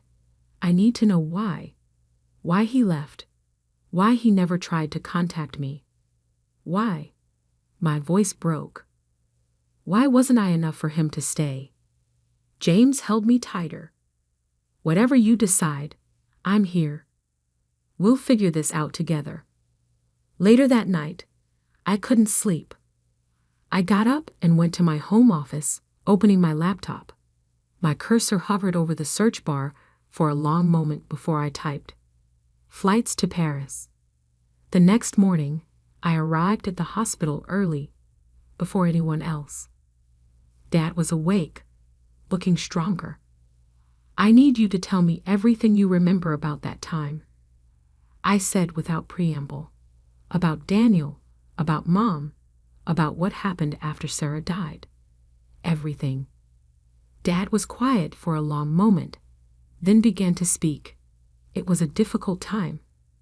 Your Aunt Sarah's death was sudden, a car accident on a rainy night. Your mother was devastated. They were so close. I had to leave for my father's funeral 2 days later. I didn't want to go, but..." He trailed off, lost in memories. Daniel was different after Sarah died. Withdrawn, angry. He and Sarah had been trying for a baby when she died. I think that made it harder. "Did you ever suspect? About him and Mom?" Dad shook his head. "Never. Not until the letter came. Your mother was so happy when she found out she was pregnant. She thought it was a miracle, given how long we'd been trying." My throat tightened. "You never tried for another baby after me?"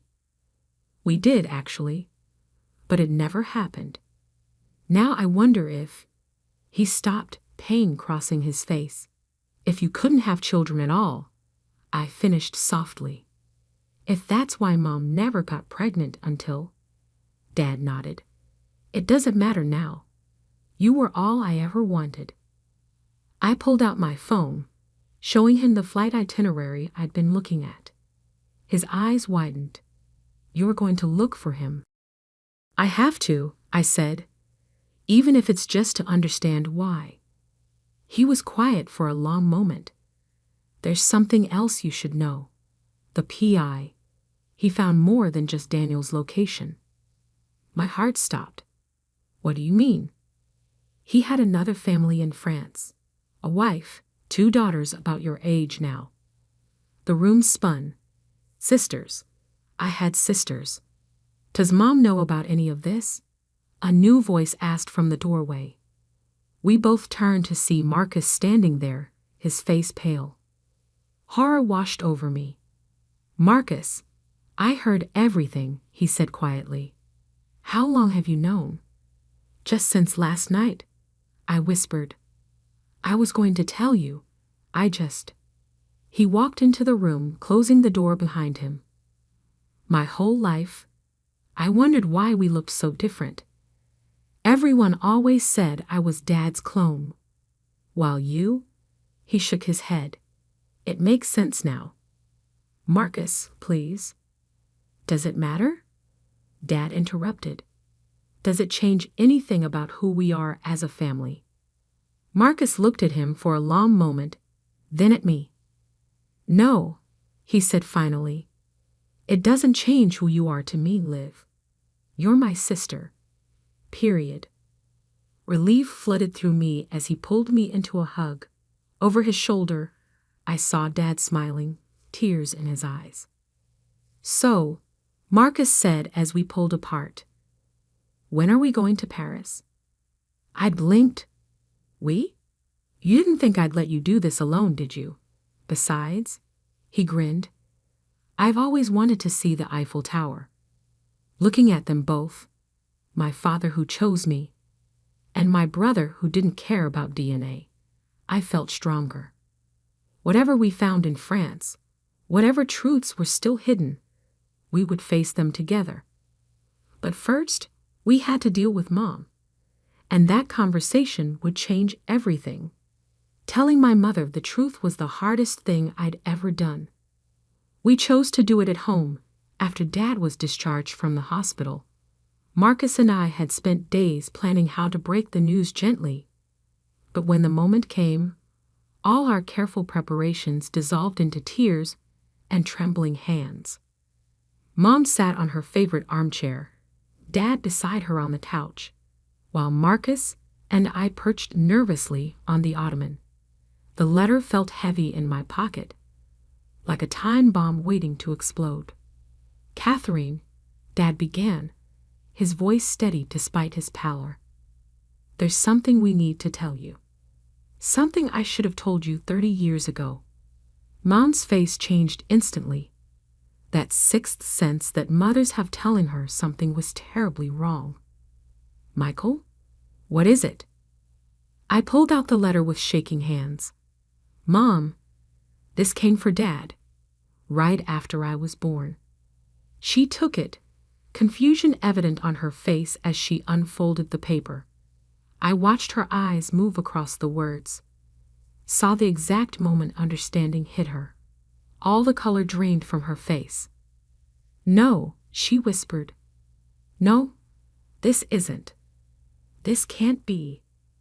Mom, I said softly, reaching for her hand. She yanked it away. This is a lie, she said, her voice rising. Daniel? How dare you? How dare you suggest? The night at Sarah's house, Dad said quietly. When I was away at my father's funeral, Mom stopped breathing. Her hands flew to her mouth as 30-year-old memories crashed over her. Oh God, she choked out. Oh God, no. The room fell silent except for her muffled sobs. I wanted to go to her, to hug her, but I didn't know if she'd accept comfort from me now. The living proof of her greatest mistake. Why didn't you tell me? She finally asked Dad, her voice raw. All these years. Because I loved you, he said simply, and I loved Olivia. Nothing else mattered. Mom turned to me, really looking at me perhaps for the first time. Your eyes, she whispered. I always thought they looked like Sarah's, but they were his, weren't they? I nodded, tears falling freely now. Does he know? Did you find him? Not yet, Marcus spoke up. But we know where he is. He's in France. Mom's head snapped up. France. He has another family there, I said softly. 2 daughters. Mom started laughing, a horrible broken sound that turned into sobs. Of course he does. Of course he built a new life while destroying ours. Mom, he didn't destroy anything, I insisted. Look at us. Look at our family. Our family. She stood up suddenly. Our family is built on lies. Your father, Michael, he raised another man's child. While you what? Dad asked. While you loved her? While we raised her together? While we created a happy life? I need air. Mom gasped, heading for the door. I can't. I need to think. We watched her go helpless. Dad started to rise, but Marcus stopped him. Give her time, he said. It's a lot to process. Mom didn't come home that night. She went to her sister Marie's house, leaving us all in a state of suspended animation. The next morning, I got a text from Aunt Marie. She's okay. She just needs time. A week passed. Mom came home, but things were different. She moved through the house like a ghost, barely speaking, barely eating. She couldn't look at me without crying. Finally, I couldn't take it anymore. I cornered her in the kitchen one morning. "Mom, please talk to me." She turned away, but I grabbed her arm. "Mom, I'm still me. I'm still your daughter." "Are you?" she whispered. "How can you be, when everything I thought I knew about you was a lie?" "The only lie was biology," I said firmly. "Everything else, every moment, every memory, every feeling, that was all real." She finally looked at me. Really looked at me. "I loved him once," she admitted quietly. "Daniel. Before he married Sarah. But he chose her, and I chose Michael, and we were happy. Then Sarah died, and everything fell apart." She sank into a chair, and I sat beside her. That night, I was so lost in grief, in pain. Daniel was there, and he understood because he was grieving too. It was just one moment of weakness. "Do you regret it?" I asked, not sure I wanted to know the answer. She reached out, touching my face. "How could I regret anything that gave me you?" We held each other and cried, 30 years of secrets washing away with our tears. 2 months later, I stood in front of an elegant townhouse in Paris' 16th arrondissement. Marcus stood beside me, holding my hand. We'd hired a private investigator who confirmed that Daniel Parker still lived here with his French wife, Isabelle. "Ready?" Marcus asked. I nodded, my heart pounding as I pressed the doorbell. A woman answered, elegant, late 50s, with a questioning look. "Oi? Is Daniel Parker home?" I asked in English. Her eyes narrowed slightly. "Who is asking?" "My name is Olivia Bennett. I'm his daughter." The woman's face went completely white. Without a word, she turned and walked inside, leaving the door open. We heard rapid French being spoken, then footsteps. And suddenly, there he was, Daniel Parker, my biological father. He looked older than in the photos, his dark hair now gray. But those eyes, my eyes, were exactly the same. He stared at me like he was seeing a ghost. "Olivia," he breathed. "How? They had a heart attack," I said, my voice steady. He told me the truth. "Showed me your letter." Daniel gripped the doorframe for support. "I never thought. I hoped someday." "Hoped what?" I asked sharply. "That I'd come looking for you. That I'd want to know why my biological father abandoned me before I was even born." "Please," he said, "come inside. Let me explain." The next 2 hours were surreal. We sat in his elegant living room while he told his story. How he loved my mother first, but thought she didn't love him back. How he married Sarah, trying to forget Catherine. How Sarah's death, and that one night with my mother, destroyed him with guilt. "I couldn't stay," he said. "Couldn't face Michael, knowing what I'd done. Couldn't look at Catherine without remembering. So I ran, came to France to start over, and never looked back." Marcus asked coldly. Daniel flinched. I looked back every day. I kept track of Olivia from afar. School achievements, graduations. I have a whole file. He disappeared into his study and returned with a thick folder. Inside were newspaper clippings, school photos taken from yearbooks, even a program from my college graduation. "You were there?" I asked, stunned. He nodded. "In the back. I left before anyone could see me." "Why didn't you ever reach out?" "Because Michael was a better father than I could ever be," he said simply. He loved you completely, without reservation. I was a coward who ran away. You deserved better than me. And your daughters here? Marcus asked. Did they deserve better too? Daniel's face crumpled. Sophie and Marie don't know about you. Isabel knows. She's the only one I've ever told.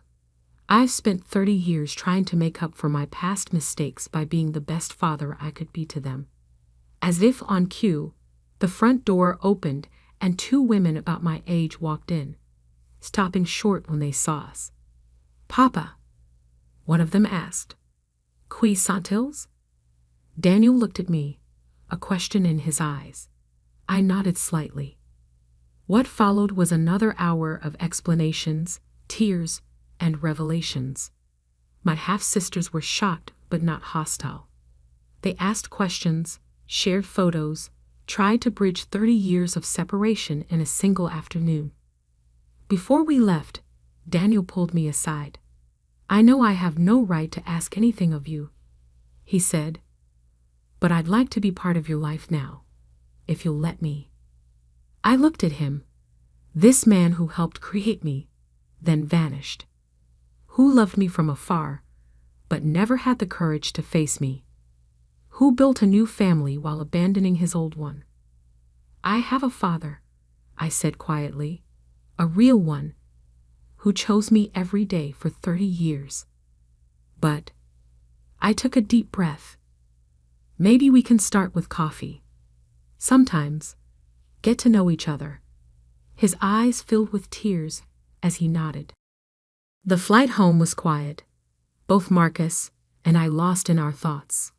When we landed, Mom and Dad were waiting at the airport. One look at our faces told them everything. Did you find what you were looking for? Dad asked as he hugged me. I held him tight, breathing in the familiar scent that meant safety and love and home. Yes, I said. I found out where I came from, but more importantly, I found out where I belong. Mom stepped forward hesitantly.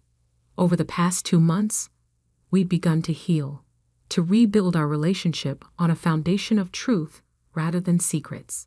And where is that? She asked softly. I looked at them, my mother, who gave me life, my father, who chose to love me, my brother, who stood by me through everything. Right here, I said, with my real family.